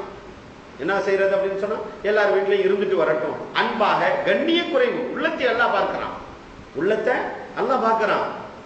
எதற்காக வேண்டி இன்னொரு வீட்டிற்கு அனுப்பி வைக்கின்றார்? அவங்க வீட்டுல இருக்கட்டும், இவங்க வீட்டுல இருக்கட்டும் அப்படின்னு சொன்னாக்க என்ன அர்த்தம்? உள்ளத்தை பார்க்கிறான். சுயநலத்தை நாடி காசு மிச்சம் பண்ணணுண்டு அல்லது துன்புறுத்தணுண்டு செஞ்ச அப்படின்னாக்கா அதுக்குள்ள தண்டனையை நிச்சயமாக அனுபவிப்பார்கள். ஆனால் அதே நேரத்திலே அவர்களுக்கு போர் அடிக்கும், அவங்களுக்கு கொஞ்சம் சிரமமா இருக்குது, கொஞ்சம் மாத்தி இருந்துட்டு வரும், அன்பு அதிகரிக்கும், எல்லா குடும்பத்தையும் அனுசரிக்கக்கூடிய ஒரு சூழ்நிலை ஏற்படும். அதுக்காக வேண்டி சின்ன மகவீட்டுல பெரிய மகவீட்டுல அங்கங்க இருந்துட்டு வரட்டும் அப்படிங்கிறதுக்காண்டி ஒரு தாய் தன்னுடைய தந்தை போயிட்டு வர்றாரு அப்படின்னு சொன்னா அதை பத்தி பிரச்சனை கிடையாது. அது இல்லாம கொடுமைப்படுத்தப்பட்டுச்சு அப்படின்னு சொன்னாக்க இந்த ஹதீஸினுடைய அடையாளம். ஒரு பெண்மணி தன்னுடைய எஜமானனை பெற்றெடுப்பாள் என்று பெருமானார் ஸல்லல்லாஹு அலைஹி வஸல்லம் அவர்கள் சொல்லி காட்டுவார். அதே போன்று அபூ ஹுரைரா ரலியல்லாஹு தஆலா அன்ஹு அவர்கள் அறிவிக்கக்கூடிய ஹதீஸ் அதே புகாரியிலே இடம்பெறுகின்றது. வறுமை நிலையிலும், வறுமை நிலை இரண்டாவது அரை நிர்வாணத்துடன் இருப்பார்கள். வறுமை நிலையாக இருக்கும் அரை நிர்வாணத்துடன் இருக்கக்கூடியவர்கள் ஆடு மேய்ச்சிக்கிட்டு இருப்பாங்க, போடுறதுக்கு ஒரு ட்ரெஸ் இருக்காது, சின்ன ஒரு லுங்கி கிடைக்கும் அல்லது வேற ஏதாவது இருக்கும், அதை வச்சு உடம்ப மறைச்சிருப்பாங்க, காலில் செருப்பு இருக்காது, ஆடு மேய்க்கிற தொழில் பார்ப்பாங்க. ஆனால் அவர்கள் என்ன செய்வார்கள், மக்களின் தலைவராக நியமிக்கப்படுவார்கள். இதுல ரெண்டு விஷயம், ஒன்னு கண்டவங்க கையிலையும் ஆட்சி போயிடும் அப்படிங்கிறது ஒரு விஷயம். ஸல்லல்லாஹு அலைஹி வஸல்லம் இந்த ஹதீஸ் புகாரியினுடைய 4777வது ஹதீஸாக இதுவும் பதிவு செய்யப்பட்டிருக்கிறது. அது 76, இது 77. அவர் ஸல்லல்லாஹு அலைஹி வஸல்லம் சொல்லும்போது தலைமை பதவி யாருக்கு கொடுக்கணும்னு தகுதி பார்த்து கொடுக்க மாட்டாங்க, யாரு கையிலே போயிடும் தலைமை பதவி. ஆனா அவர் அதுக்கு முன்னால எப்படி இருந்திருப்பாரு அப்படின்னு சொன்னா எப்படியும் வாழ்ந்திருப்பாரு. அந்த நிலையினுடைய தாக்கம் அங்கே வராது. அவர் தன்னுடைய நிலைமையெல்லாம் மறந்துடுவாரு. இன்னைக்குதான் என்னமோ பெரிய இவர் பிறந்ததுல இருந்து அது வரைக்கும் அவங்க பரம்பரை பணக்காரங்க மாதிரி அவர்கிட்ட தான் எல்லாம் இருக்குதுங்கிற மாதிரி அவருடைய ஆட்சி இருக்கும், அதிகாரம் இருக்கும். அதற்கு முன்பதாக அவர் பட்ட கஷ்டங்கள் துன்பங்கள் எல்லாவற்றையும் மறந்து விடுவார். இது ஒரு வகை. மற்றொரு வகை விளக்கம் இந்த ஹதீஸிற்கு எழுதுவார்கள், ஆட்சி செய்யக்கூடியவர்கள் தங்களுடைய அதிகாரத்தை தேவையில்லாமல் துஷ்பிரயோகம் செய்வார்கள். இந்த ஹதீஸினுடைய விளக்கத்தில் எழுத இது கியாமத்துடைய அடையாளம் என்று பெருமானார் ஸல்லல்லாஹு அலைஹி வஸல்லம் அவர்கள் சொன்னார். அதே போன்று சொன்னார்கள், ஒட்டகம் மேய்த்துக் கொண்டிருக்கக்கூடியவர்கள் மிக உயரமான கட்டிடங்களை கட்டுவார்கள். பெரிய பெரிய வீடு, இன்னைக்கு வீட்டுல வசிக்கிறதுக்கு ஆள் இருக்காது, அல்லது இவர் வேற நாட்டுல இருப்பாரு, ஊர்ல வீட்டை கட்டி போட்டு வச்சுட்டு இவர் ஒரு நாட்டுல இருப்பாரு, வீடு பூட்டி கிடக்கும். அந்த வீட்டை ஒரு வாடகைக்கு கொடுத்திருந்தோ அல்லது ஒரு பராமரிப்புக்காண்டி கொடுத்திருந்தோ வச்சிருந்தார் அப்படின்னு சொன்னாக்கா அந்த வீடு பராமரிக்கப்பட்டிருக்கும், இஸ்ராப் ஆகாது, வீண் விரயமாகாது. ஆனா இவர் என்ன செய்வாரு, இத்தனை நாள் நம்ம வெளிநாட்டுல இருக்கோம், ஊர்ல நமக்கு என்னதான் கண்ணியமா இருக்குது, ஒரு 50 லட்சம் ரூபாய்க்கு ஒரு வீடை கட்டி போட்டுட்டு வருஷம் ஒரு 3 நாளைக்கு போய் தங்குவாரா. அப்போ போகும்போதெல்லாம் ஒரு 2 லட்சம் 3 லட்சத்துக்கு அந்த வீட்டினுடைய பராமரிப்பு வேலையை பார்ப்பாரு. ஏன்னா அந்த வீட்டுக்கு வாடகை கொடுத்துட்டு வர மாதிரி. இப்ப இது தேவையில்லாத இஸ்ராஃபான நிலை. இது எதற்கு? தன்னுடைய பெருமையை நிலைநாட்டுவதற்காக வேண்டி, நான் பெரிய பணக்காரன் அப்படின்னு காமிக்கிறதுக்காக. உண்மையிலே தேவை இருந்துச்சு, விருந்தாளி வந்து போயிட்டு இருக்கிறாங்க, மக்கள் எல்லாம் வர்றாங்க போறாங்க, அப்ப தேவை இருக்குது பெரிய வீடு அப்படின்னு சொன்னாக்க தாராளமாக கட்டலாம். ஆனால் அனாவசியமான தேவைக்கு அப்பாற்பட்ட அதனால பிரயோஜனமே இல்லை, அது யாரும் பயன்படுத்தவும் இல்லை என்று சொல்லக்கூடிய சூழ்நிலை உருவாகிடும். அலாமத்தின் கியாமா, பெருமானார் ஸல்லல்லாஹு அலைஹி வஸல்லம் அவர்கள் சொன்னார்கள், கியாமத்தினுடைய அடையாளமாக இருக்கும் என்று சொன்னார்கள். அதே போன்று சொன்னார்கள், நடுத்தரமான வர்க்கத்தினர்கள் குடிசைகள் எல்லாம் கோபுரமாக ஆகிவிடும். அதற்கு சொன்னார்கள், புகாரில வரக்கூடிய 721வது ஹதீஸாக பதிவு செய்யப்பட்டிருக்கின்றது. சும்மா எளிமையாக வாழ்ந்திருப்பாங்க, திடீர்னு கோபுரத்தை கட்டிடுவாங்க, பெரிய பெரிய வீடா இருக்கும். அதே போன்று சொன்னார்கள், புகாரியினுடைய நிறைய ஹதீஸ்ல புகாரிலே வருது, 8081வது ஹதீஸ், அது மாதிரி 5577வது ஹதீஸ், அப்படியே நிறைய வருது. அந்த ஹதீஸ் புகாரில வருது. மறுமையினா, அதாவது கியாமத்தினுடைய அடையாளமாக விபச்சாரம் பெருகிவிடும், கியாமத்தினுடைய அடையாளமாக மது பெருகிவிடும், மது பெருகிவிடும், விபச்சாரம் பெருகிவிடும். பெருமானார் ஸல்லல்லாஹு அலைஹி வஸல்லம் சொன்னாங்க, இழிநிலைமான நிலை ஏற்பட்டுவிடும் அப்படின்னு சொல்லி, கேவலமான நிலை இன்னைக்கு நம்ம பார்க்கிறோம். அதாவது விபச்சார நிலை எந்த அளவிற்கு குடிகொண்டு போயிருக்கும் அப்படின்னு சொன்னாக்க, மக்கள் நடக்க முடியாதான், நடக்கக்கூடிய பாதையிலே விபச்சாரம் செய்து கொண்டு இருப்பார்கள். அப்ப அந்த பாதையில போறவங்க சொல்லுவாங்களாம், கொஞ்சம் ஒதுங்கி நின்று அப்படின்னு சொல்லுவாங்க, அவங்க தான் அந்த காலத்தினுடைய சிறந்த மனிதர் அப்படின்னு சொன்னாங்க. கொஞ்சம் ஒதுங்கிக்கங்க அப்படின்னு சொல்ல, செய்யாதீங்கன்னு சொல்லக்கூடாது, சொன்னாக்க உடனே கேஸ் ஆயிடும். அதை சொல்றதுக்கு உனக்கு என்ன உரிமை இருக்குன்னு அப்படின்னு ஆக்ஷன் ஆயிடும். காலம் அந்த மாதிரி வந்துடும். ஒழுக்கக்கேடான செயல்பாடுகளை கண்டிப்பதற்கு தண்டிக்கப்படுவார்கள். அலாமத்து கியாமா, கியாமத்தினுடைய அடையாளம். பெருமானார் ஸல்லல்லாஹு அலைஹி வஸல்லம் அவர்கள் சொன்னார்கள், கியாமத்தினுடைய நெருக்கத்தில் வீதியில் நின்று விபச்சாரம் செய்வார்கள். மக்கள் சொல்லுவார்கள், அவங்க கொஞ்சம் ஒதுங்கிக்கங்களேன் அப்படின்னு சொல்லுவாங்க, அவங்க தான் சிறந்தவர்கள். அது மாதிரி மதுகளும் பெருக்கெடுத்து ஓடிவிடும். நபி ஸல்லல்லாஹு அலைஹி வஸல்லம் அவர்கள் சொல்லி காட்டினார்கள், கியாமத்துடைய அடையாளங்கள், மதுகளை நாங்கள் குடிக்கவில்லை, மதுபானத்திற்கு பல்வேறுபட்ட பெயர்கள் வைத்து குடிப்பார்கள். பார்த்துக்கிட்டு இருக்கோம், என்னப்பா குடிக்கிற, இதெல்லாம் பாய்ஷன்லாம் கிடையாதுங்க, ஆல்கஹால் லிமிட்டா தான் வைக்கப்பட்டிருக்கு, ஒரு பூஸ்ட், ஒரு ஹெல்த்துக்குள்ள ட்ரிங்க்ஸ் தான் இது, பேர் என்னப்பா, அது விஸ்கிங்க, அது பிராந்திங்க, அது அதுங்க சொல்றான்ல எல்லாம். அன்னைக்கே சொல்லிட்டு போயிட்டாங்க. என்ன, மடா சட்டியில கள்ள சாராயத்தை காய்ச்சி குடிச்ச காலத்திலேயே ஸல்லல்லாஹு அலைஹி வஸல்லம் என்ன சொல்லிட்டாங்க, மது இந்த அளவிற்கு பெருக்கெடுத்து விடும், அதற்கு பல்வேறுபட்ட பெயர்களை வைத்து அதை ஒரு நவீனமான செயல்பாடுகள் போன்று செஞ்சு கொண்டிருப்பாங்க. இன்னைக்கு பார்த்துக்கிட்டு இருக்கிறோம். அன்னைக்கு கற்பனை கூட செஞ்சு பார்க்க முடியாது, இப்படியெல்லாம் வருமா அப்படின்னு ஸல்லல்லாஹு அலைஹி வஸல்லம் சொல்லி காமிச்சாங்க. அந்த மாதிரி வந்துடும் கியாமத்தினுடைய அடையாளம் அது என்று பெருமானார் ஸல்லல்லாஹு அலைஹி வஸல்லம் அவங்க சொன்னாங்க. கேட்கறதுக்கு சொல்றான், அது இல்லைங்க அப்படின்னு சொல்லிட்டு, எத்திலும் கிடையாது, மெத்திலும் கிடையாது, எதுவுமே கிடையாது, இது சும்மா பியூரா கொடுக்கப்பட்டது. நிறைய அந்த விஷயத்துல விளக்கம் இருக்குது கண்ணியத்திற்குரியவர்களே. அதே போன்று சொன்னார்கள், தகுதியற்றவர்களிடத்திலே பொறுப்பு வந்துவிடும், கியாமத்தினுடைய அடையாளம் என்று சொன்னார்கள் பெருமானார் ஸல்லல்லாஹு அலைஹி வஸல்லம். நாணயம் பாழாக்கப்படும் பொழுது கியாமத்தை எதிர்பாருங்கள் என்று நபி ஸல்லல்லாஹு அலைஹி வஸல்லம் அவங்க சொல்லும் போது சஹாபாக்கள் கேட்கிறாங்க, யார சொல்லலாம், என்ன நாணயம், நம்பிக்கை நாணயம்னு சொல்றோம்ல, அது போயிடும். ஒருத்தவங்க ஒரு பொருளை கொடுத்து வச்சுட்டு பாத்துக்கப்பான்னு சொல்லிட்டு டாய்லெட் போயிட்டு வருவாரு, அவன் தூக்கிட்டு ஓடி போயிடுவான். அப்படி ஒரு அற்பமான ஒரு காலம், இந்த அளவுக்கு துரோகம். அவர் வச்சுட்டு இங்கிட்டு திரும்பிட்டு இருப்பாரு, ஒரு தக்காளி அடிச்சு விடுவான், ஆஹா டிரெஸ் வீணா போயிடுச்சு, அவன் போய் கழுவிட்டு வரேன்னு சொல்லுவான், இவன் தூக்கிட்டு ஓடி போயிடுவான் என்று சொல்லக்கூடிய நவீன நூதனகரமான திருட்டு முறைகளில் ஈடுபட்டு நாணயம் பாழாக்கப்பட்ட காலங்கள் நிகழ்ந்து கொண்டு இருக்கின்றது.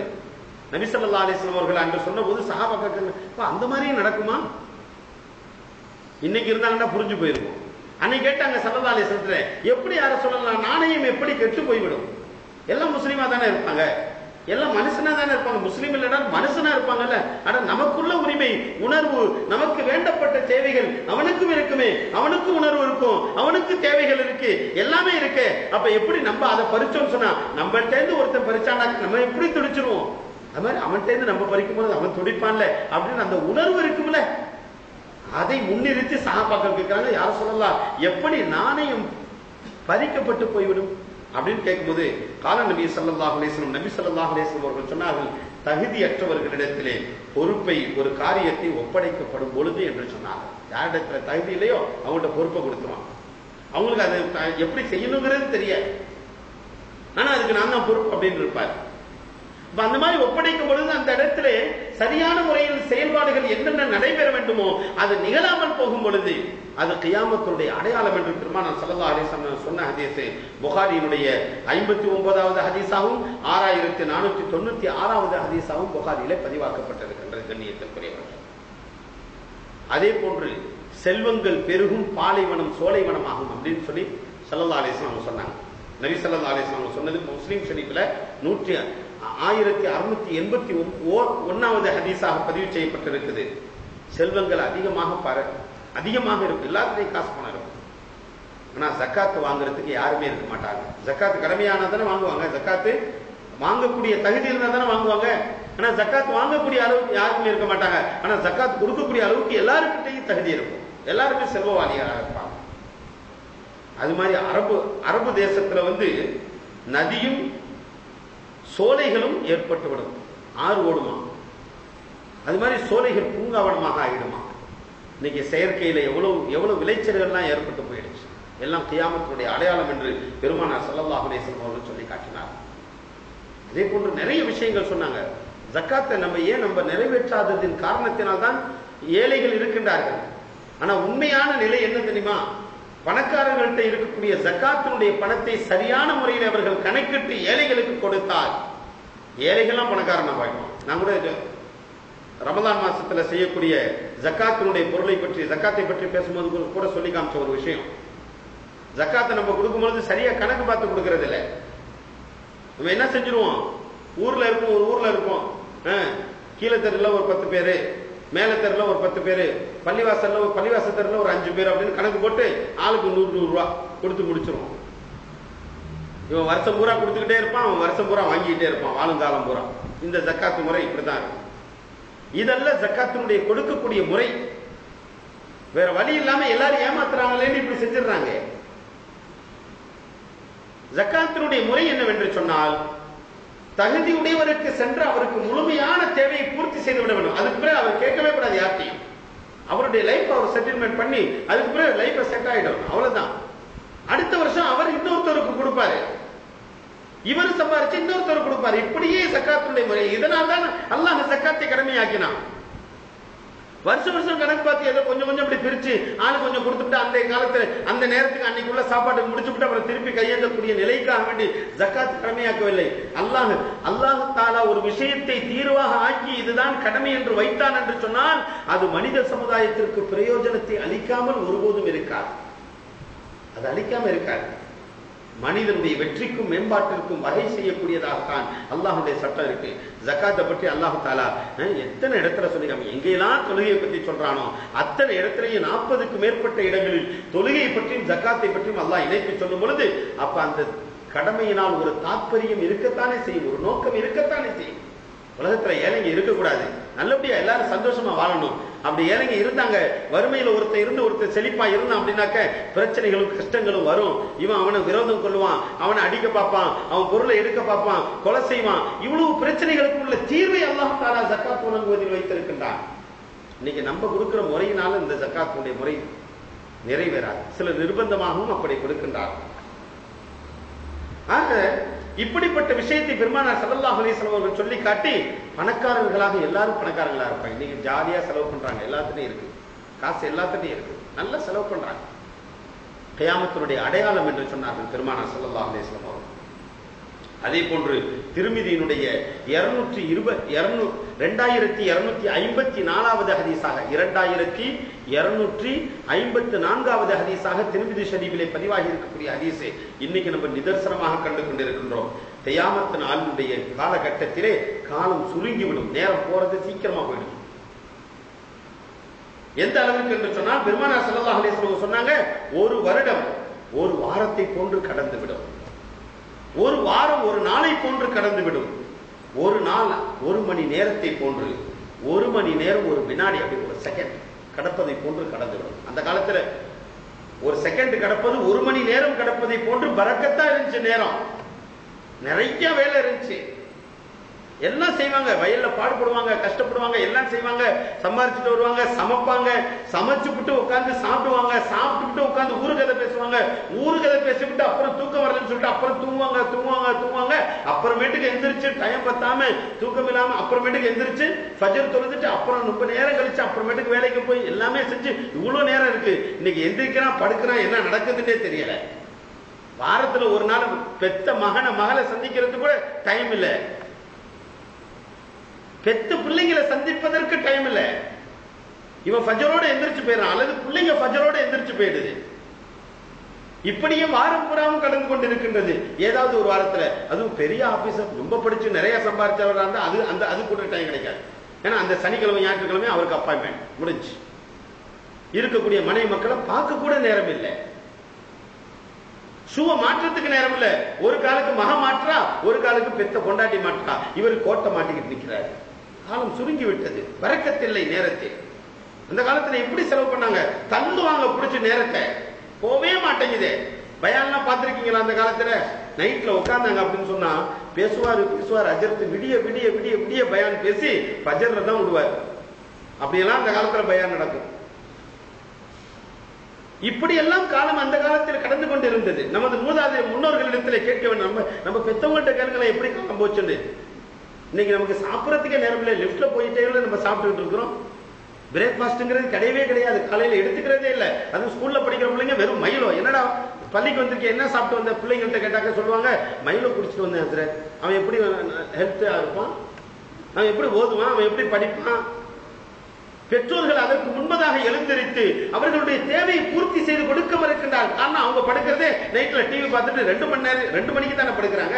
அப்புறம் எங்க பிள்ளைங்க எந்திரிக்கிறதுக்கு முதல்ல அவங்களுக்கு லஞ்ச் ரெடி பண்ணி கொடுக்க முடியும், பிரேக்பாஸ்ட் ரெடி பண்ணி கொடுக்க முடியும்.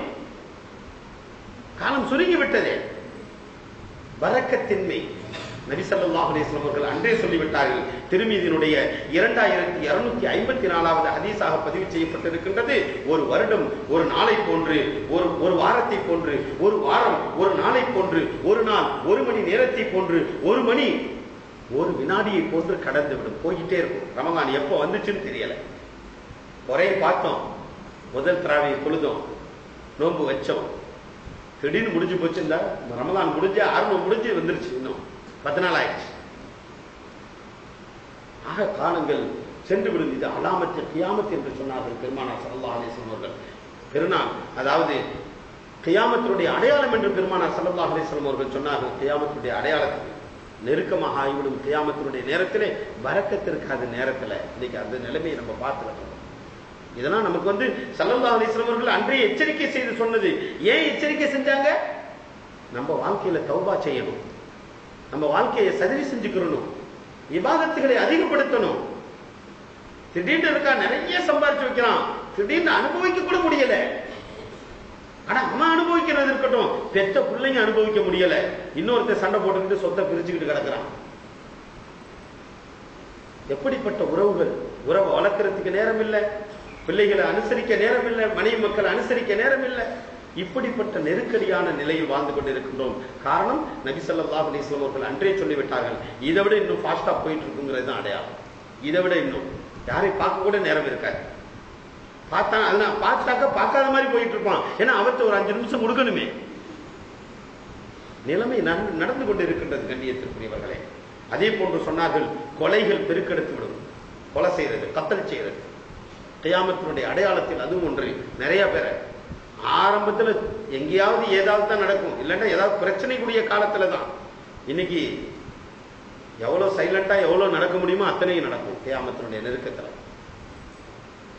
ஒரு இடத்துல பிரச்சனை அப்படின்னு சொன்னாக்க பேப்பர்ல போட்டிருப்போம் 500 பேர் தான் செத்தாங்க. உண்மையான செய்தியை நம்ம கேட்டோம் அப்படின்னா 2000 பேர் காலியாயிருக்காங்கன்னு தெரியும். இப்ப எகிப்துல நடைபெற்றுக் கொண்டிருக்கக்கூடிய போர், அந்த கலவரத்திலே 500 பேர் என்று பத்திரிகை சொல்லுகின்றது. ஆனால் செய்திகள் வருகின்றது 2000க்கும் மேற்பட்டவர்கள். அலாமத்து கியாமா, கியாமத்தினுடைய அடையாளம்.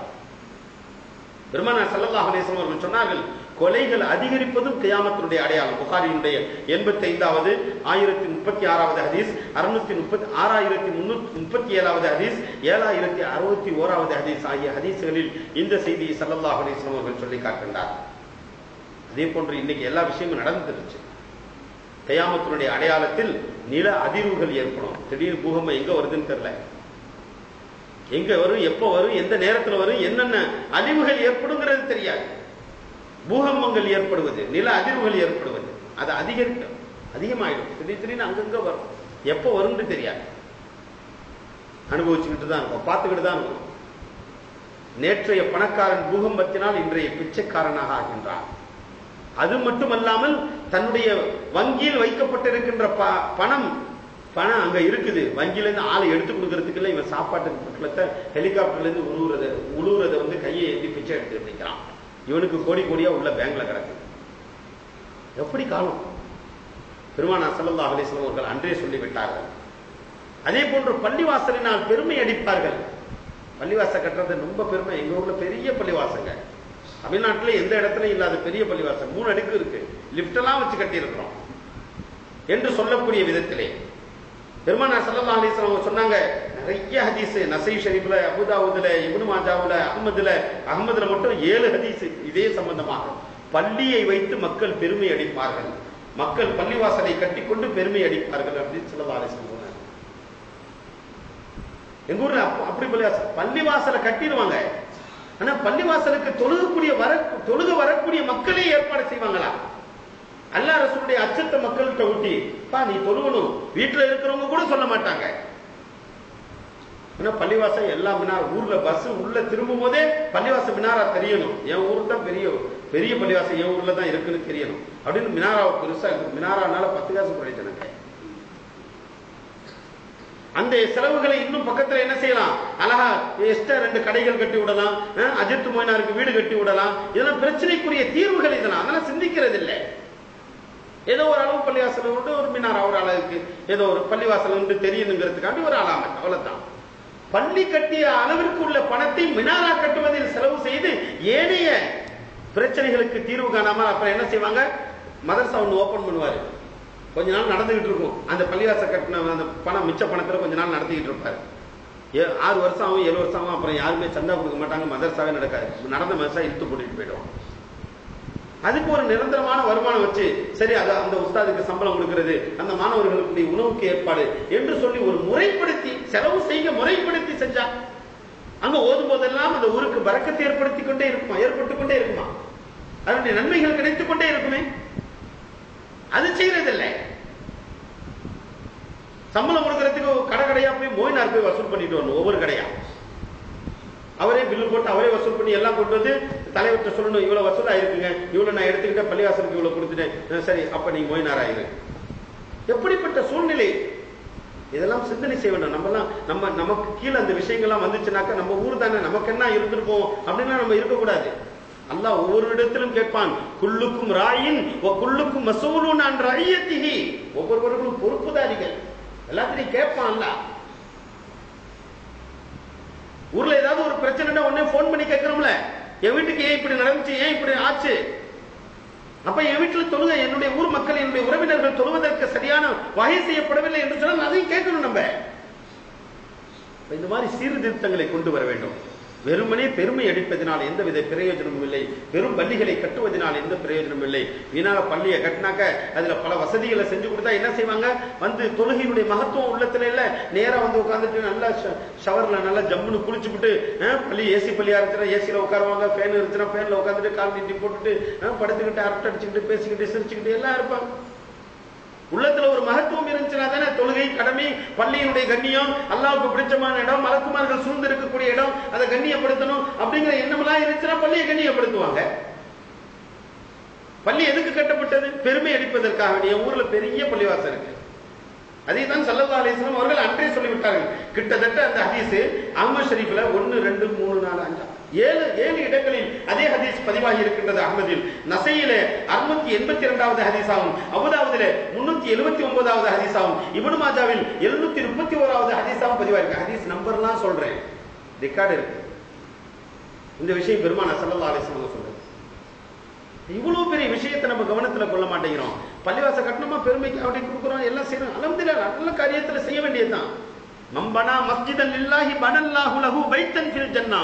பெருமானார் ஸல்லல்லாஹு அலைஹி வஸல்லம் அவர்கள் சொல்வார்கள், பள்ளியை கட்டுவதற்கு உதவி செய்தவர், ஒரு பள்ளியை உலகத்தில் கட்டியவர், அவருக்கு சுவனத்தில் அல்லாஹ் ஒரு மாளிகையை கட்டுகின்றான் என்று சொன்னார்கள். சாதாரண நன்மாராயணம் இல்லை, தாராளமா செய்யணும். யாருக்கு எவ்வளவு சக்தி இருக்கோ அவ்வளவுக்கு பள்ளிக்கு உதவி செய்யணும். எந்த அளவுக்கு சக்தி இருக்குதோ, பள்ளிவாச கட்டி கொடுத்தா தான் மாளிகை, ஒரு சிமெண்ட் வாங்கி கொடுத்தாக்கா அல்லது பூச்சி வேலை பண்ணா அல்லது எலக்ட்ரிஷியன் வேலை பண்ணா இதெல்லாம் இல்ல. யாருக்கு என்னென்ன தகுதி இருக்கோ, ஒருவருக்கு ஒரு டாலர் தான் கொடுக்க முடியும் அப்படின்னு சொன்னா அந்த வகையிலாவது பள்ளிக்கு உதவி செய்து அந்த நன்மையை பெற்றுக் கொள்ளலாம். ஆனால் பொறுப்புதாரிகள் கவனத்தில் இருக்க வேண்டும். அந்த பெற்ற தொகையை மக்களுக்கு பிரயோஜனமான விதத்திலே நாம் செலவு செய்தோமா என்பதை பார்க்க வேண்டும். பள்ளியை மட்டும் பெருசா மினாராவை இழுத்து வச்சு கட்டுறதுல பிரயோஜனம் இல்லை. நம்ம கவனிச்சுங்க. ஏன்னா அந்த விஷயம்லாம் நடக்குது. எங்க பார்த்தா இன்னைக்கு பள்ளி நிறைய கட்டிக்கிட்டு இருக்கிறாங்க, நிறைய வசூலாகுது, நிறைய கட்டுறாங்க. ஆனால் பிரயோஜனமான விஷயத்தை கடைபிடிக்க வேண்டும். கண்ணியத்திற்குரியவர்களே, பெருமானார் ஸல்லல்லாஹு அலைஹி வஸல்லம் அவர்கள் அன்றே எச்சரிக்கை செய்து விட்டார்கள். அதே போன்று சொன்னார்கள், கடைகள் பெருகி விடுவது. பஜார்ல கடை பயங்கரமா ஆயிடும். எங்க பார்த்தாலும் கடை. வீட்டுல இருக்கிறதுக்கு வீடு இருக்காது. வீட்டை வச்சிருப்பாரு, கீழே 2 கடையை கட்டி விட்டுட்டு மேல அவர் இருப்பார். கடை எந்த அளவுக்கு பெருகிடுச்சுன்னு பாருங்க. அகமதுல பதிவாகி இருக்கக்கூடிய 10,306வது ஹதீஸாக பதிவாகி இருக்கக்கூடிய ஹதீஸ், ஸல்லல்லாஹு அலைஹி வஸல்லம் சொன்னாங்க, கடை விதிகள் நெருக்கமாக ஆகிவிடும், அருகாமையில் கடை இருக்கும். அவ்வளவு அருகாமை, பக்கமா கடை இருக்கும். சின்ன சின்ன ஸ்டாலா அப்படியே கட்டி விட்டுருவாங்க. இந்த காலத்துல பார்க்கணும். ஒரே பீம்ல போட்டு இழுத்து ஒரு 10 கடை முடிஞ்சு போச்சு. ஒரு ஷட்டருக்கு ஒரு கடை. இதை ஸல்லல்லாஹு அலைஹி வஸல்லம் அவர்கள் அன்றே சொல்லிவிட்டார்கள். இதெல்லாம் கியாமத்துடைய அடையாளம். இதுக்கு பல அர்த்தங்கள் வைக்கிறாங்க. ஹதீஸ்ல நிறைய விளக்கங்கள் சொல்றாங்க. ஏன் அப்படின்னு இந்த மாதிரி விஷயங்களை நாம் கவனத்தில் கொள்ள வேண்டும். அன்றே பெருமானார் ஸல்லல்லாஹு அலைஹி வஸல்லம் அவர்கள் சொன்ன விஷயம். அதே போன்று பெண்கள் பெருகி விடுவார்கள்.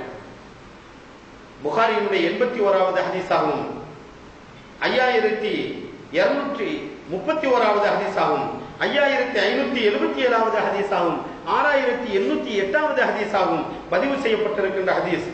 பெண்களுடைய எண்ணிக்கை தாறுமாறாக அதிகரித்துவிடும். எங்க பார்த்தாலும் பெண்களாக இருப்பார்கள். இது கியாமத்தினுடைய அடையாளம். இருப்பது என்பது பரக்கத்து. அதுக்காக தடுத்துக் கொள்ள சொல்லல, நல்லா விளைக்கிறணும். அது இயல்பாகவே அல்லாஹ் ஆக்கி விடுவான். அதனுடைய நிலை அப்படித்தான். ஆனா அதுக்காக பெண் குழந்தையா இருக்கு ஸல்லல்லாஹு அலைஹி வஸல்லம் கியாமத்தினுடைய அடையாளம்னு சொன்னாங்களே, அதனால கியாமத்து வந்துருமோ, அதுக்காக நான் என்ன செய்யறேன், சிசு கொலை செய்யறேன் அப்படின்னு சொல்லிட்டு போய் கற்பத்தடை பண்ணிட்டு வந்துருவாரு, அல்லது பிறந்த குழந்தையை கலைச்சிட்டு வந்து அபார்ஷன் பண்ணிட்டு வந்துருவாரு. இது மாதிரி செய்வதற்கு எந்த குழந்தை, அது பெண்ணா இருந்தாலும் சரி, அது ஆணா இருந்தாலும் சரி, அனுமதி கிடையாது. அல்லாஹ் குர்ஆன்ல கேட்கிறான் ஒரு கேள்வி, நீ உணவு கொடுக்கறியா நான் கொடுக்கறேனா? ஏன் நீ பிள்ளைகளை கொல்ற? பிள்ளைகள் பெற்றுக்கொள்வதை விட்டும் ஏன் தடை செய்கின்றாய்? நீங்க என்ன சீர்திருத்தம் கொண்டு வந்துருச்சு நாட்டினுடைய சட்டம்? சில நாடுகளில் உண்டு சட்டங்கள்.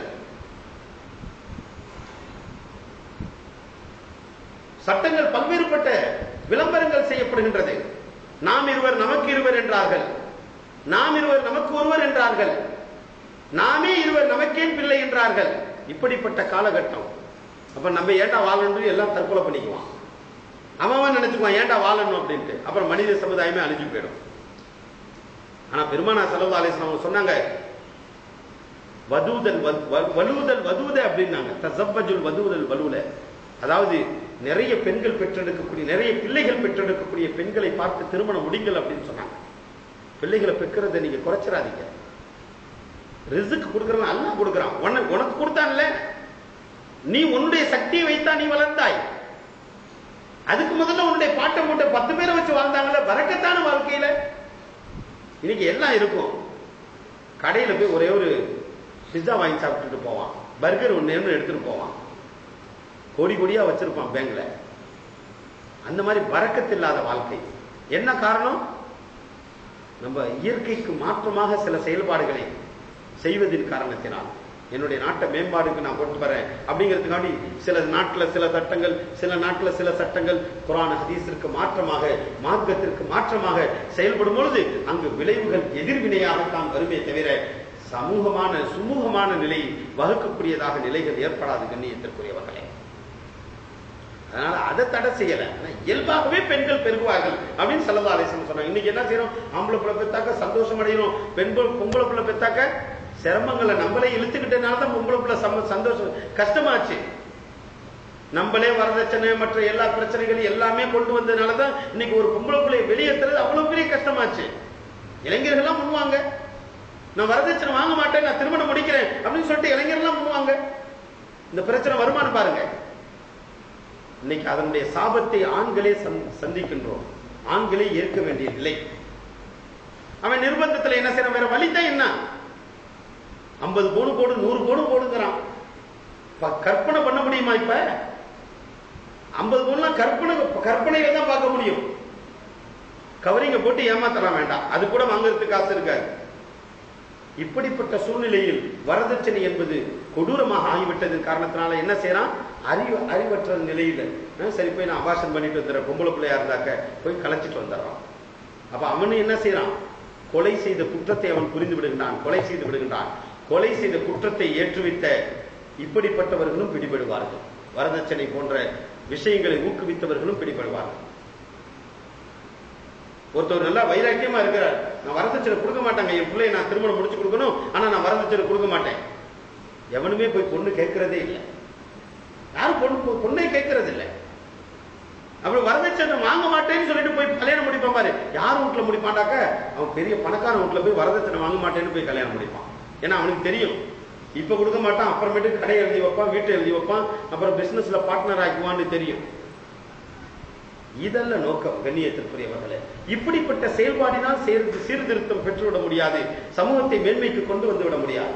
பெருமானார் ஸல்லல்லாஹு அலைஹி வஸல்லம் அவர்கள் அன்றே சொல்லிவிட்டார்கள், பெண்களுடைய எண்ணிக்கை தாறுமாறாக அதிகரித்து விடும், அது கியாமத்தினுடைய அடையாளம். இன்னொரு ஹதீஸினுடைய அடிப்படையிலே 40 பெண்களுக்கு ஒரு ஆண் இருப்பார் என்று விளக்கம் சொல்லப்படுகின்றது கண்ணியத்திற்குரியவர்களே. அதே போன்று சொன்னார்கள், ஆடை அணிந்தும் நிர்வாணமாக இருக்கக்கூடிய காலம் கியாமத்தினுடைய அடையாளம். ஆடை அணிஞ்சிருப்பாங்க, பார்த்தா பெரிய ட்ரெஸ்ஸா இருக்கும், பார்த்தா உள்ளுக்குள்ள அப்படியே கண்ணாடி மாதிரி தெரியும். இதை அன்றே சொல்லிவிட்டார்கள். முஸ்லிம் ஷரீஃபினுடைய 3971வது ஹதீஸாகவும் 5098வது ஹதீஸாகவும் பதிவாகி இருக்கின்றது. நம்பர் நோட் பண்ணிக்கங்க. ஆடை அணிந்திருந்தும் அரை நிர்வாணமாக இருப்பார்கள், பெண்கள் தோன்றுவார்கள். ஸல்லல்லாஹு அலைஹி வஸல்லம் அன்னைக்கே சொல்லிட்டாங்க. நல்ல ஆடை கண்ணியமா தான் அணிஞ்சிருக்கிறாங்க, பார்த்தா தலையிலேருந்து கால் வரைக்கும் இருக்கும். டெக்கரேஷன் அப்படியே பார்த்தாக்கா அப்படியே ஜெகு ஜெகு ஜெகுன்னு இருக்கும். போறவெல்லாம் திரும்பி பார்ப்பான், பார்த்தா புர்கா, அதுல அவ்வளவு பெரிய டெக்கரேஷன், பார்க்கிறவெல்லாம் திரும்பி பார்ப்பான். அப்ப அந்த ஆடை அணிந்து என்ன பிரயோஜனம்? பிறருடைய பார்வை விட்டும் தன்னை தற்காத்துக் கொள்ளக்கூடிய ஆடையே சிறந்த ஆடை என்று பெருமானார் ஸல்லல்லாஹு அலைஹி வஸல்லம் சொன்னாங்க. அப்ப நிறைய ஆடை நிறைய அள்ளி போட்டிருப்பாங்க, நிறைய மறைச்சிருப்பாங்க, உறுப்புகள்ல எதுவும் தெரியாது. ஆனா என்ன செஞ்சிருப்பாங்க? உறுப்புகளுடைய அளவு தெரியும். நான் நிதர்சனமான விஷயத்தை சொல்லுகின்றேன். ஸல்லல்லாஹு அலைஹி வஸல்லம் சொன்ன ஹதீஸுடைய விளக்கம் வேணும்ல. அப்ப உறுப்புகளுடைய அளவு தெரிஞ்சாலும் ஆடை அணியாததை போன்றுதானே.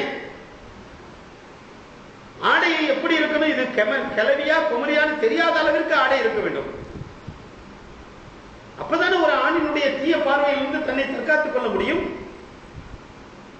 அப்ப அசிங்கமான ஆடை அணிவது, அரைகுறையாக அணிவது, அல்லது அணிந்த ஆடை பிரயோஜனமற்றதாக இருப்பது, லேசான அடையா இருக்குது, உள்ளுக்குள்ள உள்ள உறுப்புகள் தெரியுது. அதே மாதிரி டைட்டா அணிகிறாங்க, உறுப்பினுடைய அளவுகள் தெரியுது. இதெல்லாம் ஆடை அணியாததை போன்று இன்னைக்கு நம்ம பார்க்கிறோம். அதைத்தான் ஸல்லல்லாஹு அலைஹி வஸல்லம் அன்றே சொல்லிவிட்டார்கள், ஆடை அணிந்திருந்தும் நிர்வாணமாக இருப்பார்கள். அதே போன்று ஸல்லல்லாஹு அலைஹி வஸல்லம் சொன்னாங்க, உயிரற்ற பொருட்கள் பேசுவது, உயிரற்ற பொருட்கள் பேசுவது, இது கியாமத்துடைய அடையாளம். அகமதினுடைய 11365வது ஹதீஸாக பதிவாகி இருக்கிறது. அஹ்மத் ஷரீஃப்ல, முஸ்னத் அஹ்மதுல 11365வது ஹதீஸாக பதிவாகி இருக்கின்றது. உயிரற்ற பொருட்கள் பேசுவது, அதாவது ஸல்லல்லாஹு அலைஹி வஸல்லம் சொன்னாங்க, மிருகங்கள்லாம் மனுஷர்கிட்ட பேசும். அன்னைக்கே சொல்லிட்டாங்க. இன்னைக்கு கிளியை எப்படி பழக்கிறான்? இவன் கூப்பிட மாட்டான், உட்கார்ந்து இருப்பான். காலிங் பெல் அடிச்சதும் ஹலோ கம் கம் அது சொல்லும், கிளி சொல்லும். அன்னைக்கே சொல்லிட்டாங்க பெருமானார் ஸல்லல்லாஹு அலைஹி வஸல்லம், மனுஷன் பேச மாட்டான், விலங்கினங்களை பேச வைப்பான். நீங்க பேச வைக்கிறான். கேட்கிறாங்க கேள்வி, நீங்களாம் போய் பாத்தீங்கன்னா உங்களுக்கு எல்லாம் நல்லா தெரியும். அதை ஸல்லல்லாஹு அலைஹி வஸல்லம் அன்றே சொல்லிவிட்டார்கள். அதே போன்று தோல் சட்டை, செருப்பு இவைகள் அனைத்தும் மனிதர்களிடத்தில் பேசாதவரே கியாமத்து வராது. இந்த பொருள்லாம் மனுஷன்கிட்ட பேசுமா? இதுக்கு நிறைய விளக்கங்கள் கொடுக்கிறாங்க. ஆக இன்று நாம் பார்க்கும் பொழுது இந்த ஹதீஸுடைய விளக்கம், இந்த ஹதீஸ் முஸ்னத் அஹ்மதிலே பதிவாகி இருக்கின்றது. ஸல்லல்லாஹு அலைஹி வஸல்லம் அவர்கள் சொன்னது இன்றும் நடைபெற்றுக் கொண்டிருக்கின்றது. கியாமத் நாளிலும் அது நடைபெறும். கியாமத் நாள் நெருக்கமாக ஆகிவிட்டது, நடைபெறக்கூடிய. இன்னைக்கு நல்லா பேசுது மிருகங்கள்லாம். அதே மாதிரி பேச்சை தொழிலாக்கி பொருளை திரட்டுதல். பேச்சை தொழிலாக்குவான். பேச்சை எதுக்காக? வியாபாரத்துக்காக பேச்சை தொழிலாக்குவான். உட்காந்துட்டான் அப்படின்னு சொன்னாக்க கதை கதையா பேசுவான். அப்படியே அவனுடைய பேச்சு திறமைக்காக வேண்டிய இன்டர்வியூ எடுப்பான். ஏன் அப்படின்னாக்கா அவனுடைய ப்ராடக்ட் ஆன பொருள் மக்களிடத்துல போய் சேரணும் அப்படிங்கிறதுக்காக வேண்டிய உனக்கு பேசுற திறமை இருக்கா அப்படிமா. அப்போ ஒரு விஷயத்தை வச்சுக்கிட்டு இதுல ஒண்ணுதான் சாத்தியமாகும்டாக்க அந்த சாத்தியமாகக்கூடிய விஷயத்தை பொய்யை கலந்து அது பொய் போல இல்லாமல் பேசக்கூடிய திறமை அவற்றை இருக்கும். உலகத்துல நம்ம பார்க்கிறோம். பேச்சு திறமையை வச்சு பொருள் திரட்டுறது, காசு பணம் சம்பாதிக்கிறது, அது ஆகும் வரை கியாமத் நடைபெறாது.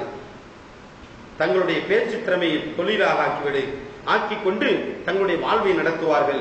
அதுவரை கியாமத் ஏற்படாது என்ற ஹதீஸ் முஸ்னத் அஹ்மதிலே 1511வது ஹதீஸாக இடம்பெற்றிருக்கின்றது. கியாமத்துடைய அடையாளம் என்று பெருமானார் ஸல்லல்லாஹு அலைஹி வஸல்லம் அவர்கள் சொன்னார். அதே போன்று சலாம் சொல்வதில் என்ன செய்வாங்க? கியாமத்துடைய அடையாளம் சொன்னார். தெரிஞ்சவங்களுக்கு மட்டும் சலாம் சொல்றது. நமக்கு பழக்கமா? அவருக்கு மட்டும். ஹாக்கிம்ல பதிவாகி இருக்கக்கூடிய 4வது பாகத்துல 493வது ஹதீஸாக அது பதிவாகி இருக்கிறது. ஸல்லல்லாஹு அலைஹி வஸல்லம் சொன்னாங்க, யாருக்கு அதாவது தெரிஞ்சவர்களுக்கு மட்டும் சலாம் சொல்வார்கள் மக்கள். நல்ல பணக்காரனா இருக்கான், 100 தடவை சலாம் போடுவான். நல்ல கார்ல இறங்கினானா 100 தடவை சலாம் போடுவான்.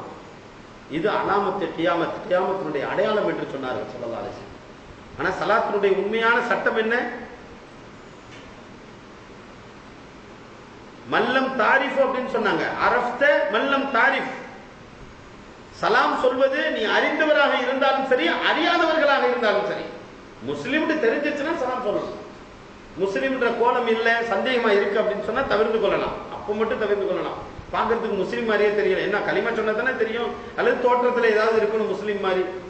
தோற்றமும் தெரியல, செயல்பாடுகளும் முஸ்லிம் மாதிரி இல்லை, அல்லாஹ்வுடைய பேரும் வாயிலிருந்து வரல, கலிமாவும் சொல்லல, எதுவுமே செய்யல. அப்ப அவர் எப்படி முஸ்லிம் தெரிஞ்சுக்கிறது? அப்ப சலாம் சொல்ல முடியாது. அந்த மாதிரி நிர்பந்தமான நிலையில ஒரு முஸ்லிம் முஸ்லிம் என்று அறியாத நிலையில சலாம் சொல்லலன்னா பரவாயில்லை. ஆனா இன்னைக்கு என்ன செய்யறாங்க? சலாம் ஜால்ரா அடிக்கிற மாதிரி ஆயிடுச்சு. சலாம் சுயநலத்துக்காக வேண்டி ஜால்ரா அடிக்கிறது மாதிரி இப்படியெல்லாம் சில சலாத்தினுடைய நிலைகள் ஏற்பட்டு விட்டது சுயநலத்திற்காக. இதெல்லாம் கியாமத்தினுடைய அடையாளம் என்று பெருமானார் ஸல்லல்லாஹு அலைஹி வஸல்லம் அவர்கள் சொன்னார். அதே போன்று சொன்னார்கள், பள்ளி வாசல்களை பொது வழியாக ஆக்கிவிடுதல். பள்ளிவாசலுக்கு போவான், எதுக்கு போவான்? தொழுகிறதுக்காண்டி போவான். அங்க சுத்தி இப்படி போறதுக்கு பள்ளிவாசல இப்படி போய் அந்த பின்னால கேட்டை திறந்துட்டு இப்படி போயிட்டாக்க சீக்கிரம் அந்த ரோட்டுக்கு போயிடலாம். இன்னைக்கு நிறைய ஊர்ல அதான் நடக்குது. பள்ளிவாசலுக்கு எதுக்கு ஆண்களும் பெண்களும் உள்ள வருவாங்க அப்படின்னாக்க, பள்ளிவாசல் இப்படி கடந்து இப்படி போயிட்டாக்க அடுத்த ரோட்டுக்கு சீக்கிரமா போயிடலாம். ஏன் ரோட்டை சுத்தி போகணும்? ஆக பள்ளிவாசலை பொது வழியாக ஆக்குதல், எல்லாரும் வந்துட்டு போறது. அல்லது என்ன செய்வாங்க? இதுவும் கியாமத்தினுடைய அடையாளம். ஹாக்கிம்ல 4வது பாகத்துல 493வது ஹதீஸாக பதிவு செய்யப்பட்டிருக்குது. அல்லது பொது விஷயத்திற்காக வேண்டி பள்ளிவாசலை பயன்படுத்துவாங்கன்னு சொன்னாக்க, தொழுகைக்காக வேண்டிய இபாதத்துக்காக வேண்டிய தொழுக வர்றாரு, டாய்லெட் யூஸ் பண்ணிக்கிறாரு, தொழுக வர்றாரு, அவசியம் ஏற்பட்டுருச்சு குளிக்கிறதுக்காக யூஸ் பண்ணிக்கிறாரு அப்படின்னா பிரச்சனை கிடையாது. டாய்லெட்டுக்காக வேண்டிய பள்ளிக்கு வருவாரு, வந்துட்டு நேரா எல்லாம் அனுபவிச்சுட்டு காலை கழிட்டு வெளியே போயிடுவாரு. இது கியாமத்தினுடைய அடையாளம் என்று பெருமானார் ஸல்லல்லாஹு அலைஹி வஸல்லம் சொன்னார்.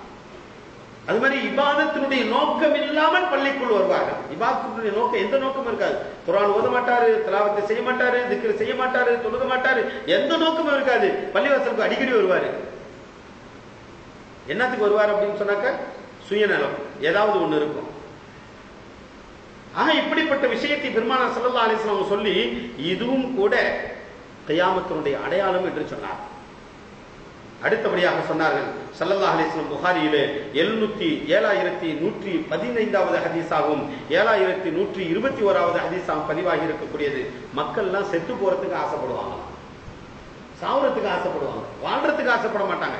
எப்படி வாழ வேண்டும் என்று முறை கற்று தரப்பட்டுள்ளதோ அந்த வாழ்க்கை முறையினை கற்று அதன் பிரகாரம் வாழ்வதற்கு ஆசைப்பட மாட்டாங்க. ஏதாவது ஒரு கஷ்டம் வந்துருச்சு அப்படின்னா எப்ப செத்து போயிடலாமே அப்படின்னு சொல்லி ஆசைப்படுவாங்க. கபரஸ்தானை பார்த்தாக்க ஸல்லல்லாஹு அலைஹி வஸல்லம் சொன்னாங்க, கபரை பார்த்து விட்டு நம்மளும் சீக்கிரமா போயிருந்தாக்க எவ்வளவு பிரச்சனை இருந்து நம்ம நிம்மதி பெற்றிருக்கலாம் அப்படின்னு நினைப்பாங்க. இது கியாமத்தினுடைய அடையாளம்.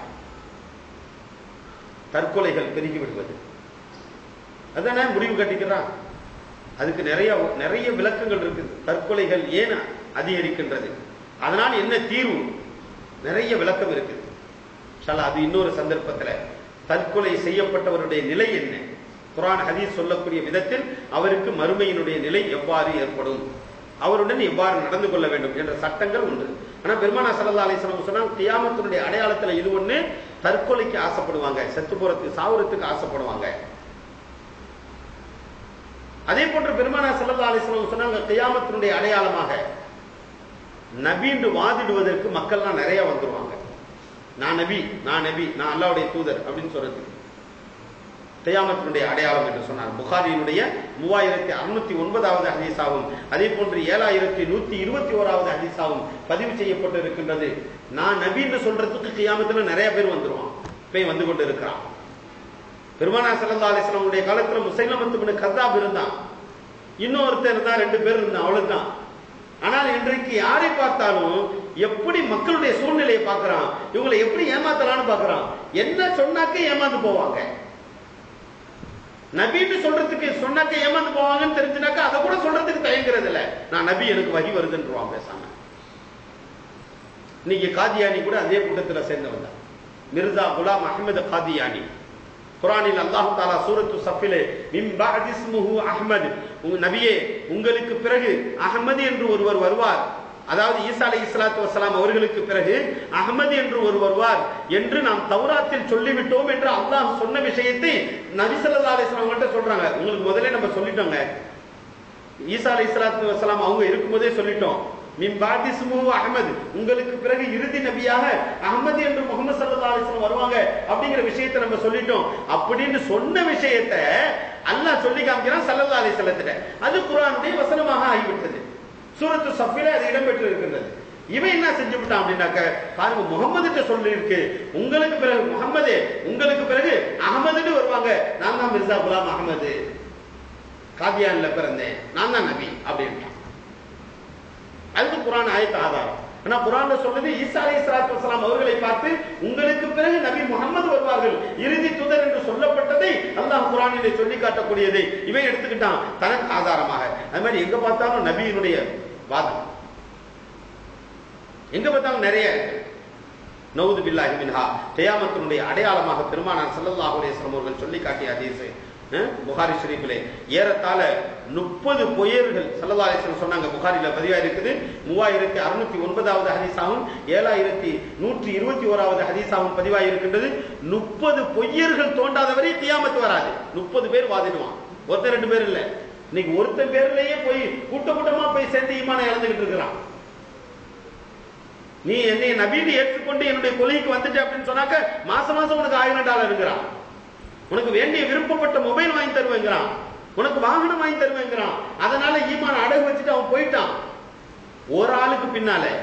ஆனா ஸல்லல்லாஹு அலைஹி வஸல்லம் அவர்கள் சொல்லக்கூடிய ஹதீஸ் புகாரிலே இடம்பெறுகின்றது, 30 பொய்யர்கள் நான் தான் நபி என்று சொல்லாதவரை கியாமத் வராது. அப்ப இன்னும் நிறைய பேர் வருவாங்க.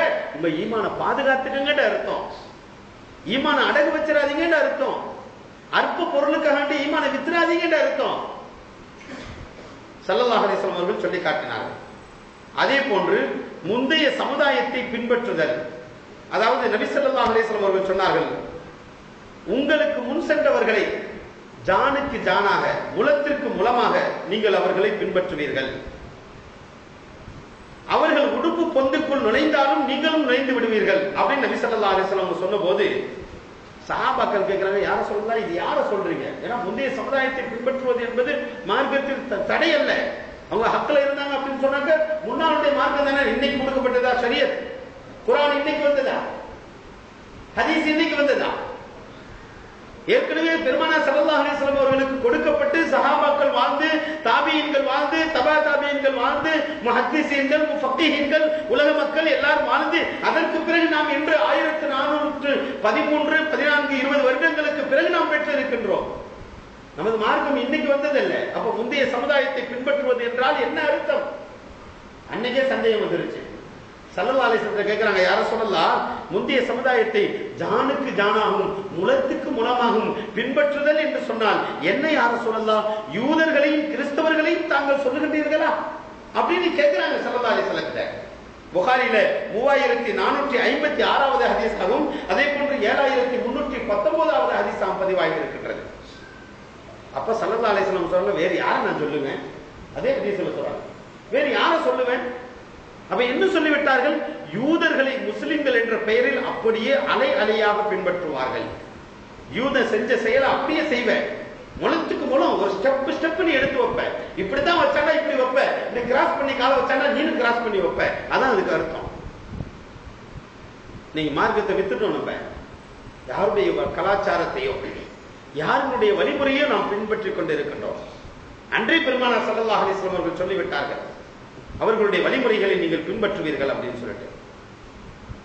அதே போன்று சொன்னார்கள், யூதர்களுடன் மாபெரும் யுத்தம் நடைபெறும் என்று சொன்னார்கள். புகாரியினுடைய 2926வது ஹதீஸாக பதிவு செய்யப்பட்டிருக்கின்றது. யூதர்களுடன் மாபெரும் யுத்தம் நடைபெறும். நபி ஸல்லல்லாஹு அலைஹி வஸல்லம் அவர்கள் சொன்னார்கள், யகூதிகளுடன் போர் தொடுக்காத வரை கியாமத்து வராது. போரின் போது பாறை கூட தனது பின்னால் ஒளிந்திருக்கக்கூடியவனை அறிவித்து காட்டிவிடும். பாறை பேசுமா, கல் பாறை பேசுமா, எனக்கு பின்னால் ஒளிஞ்சிருக்கிறான் அப்படின்னு சொல்லி. யகூதிகளுடன் போரிடாதவரை உங்களுக்கு கியாமத்து நாள் ஏற்படாது என்று பெருமானார் ஸல்லல்லாஹு அலைஹி வஸல்லம் அவர்கள் சொல்லி காட்டினார். நடைபெற்றுக் கொண்டிருக்கின்றன, இன்னும் நடைபெறும். நான் சொல்லவில்லை, ஸல்லல்லாஹு அலைஹி வஸல்லம் அவர்கள் சொன்ன ஹதீஸ். ஏன்? கியாமத்துல அது நிகழ்ந்துதான் ஆகும். ஆனா ஈமான் போயிடக்கூடாது. போர் நடைபெறது பிரச்சனை கிடையாது, அதற்காக வேண்டி ஈமான் இழந்து விடக்கூடாது. அதைதான் ஸல்லல்லாஹு அலைஹி வஸல்லம் அவங்க எச்சரிக்கை செஞ்சாங்க. முதல்ல உள்ள ஹதீஸ்ல சானுக்கு சான் நீ அதாவது நீ அவங்கள பின்பற்றுவப்பா, இஸ்லாத்தை விட்டுருவடி. லேட்டஸ்டா என்னென்ன வருதோ எல்லாம்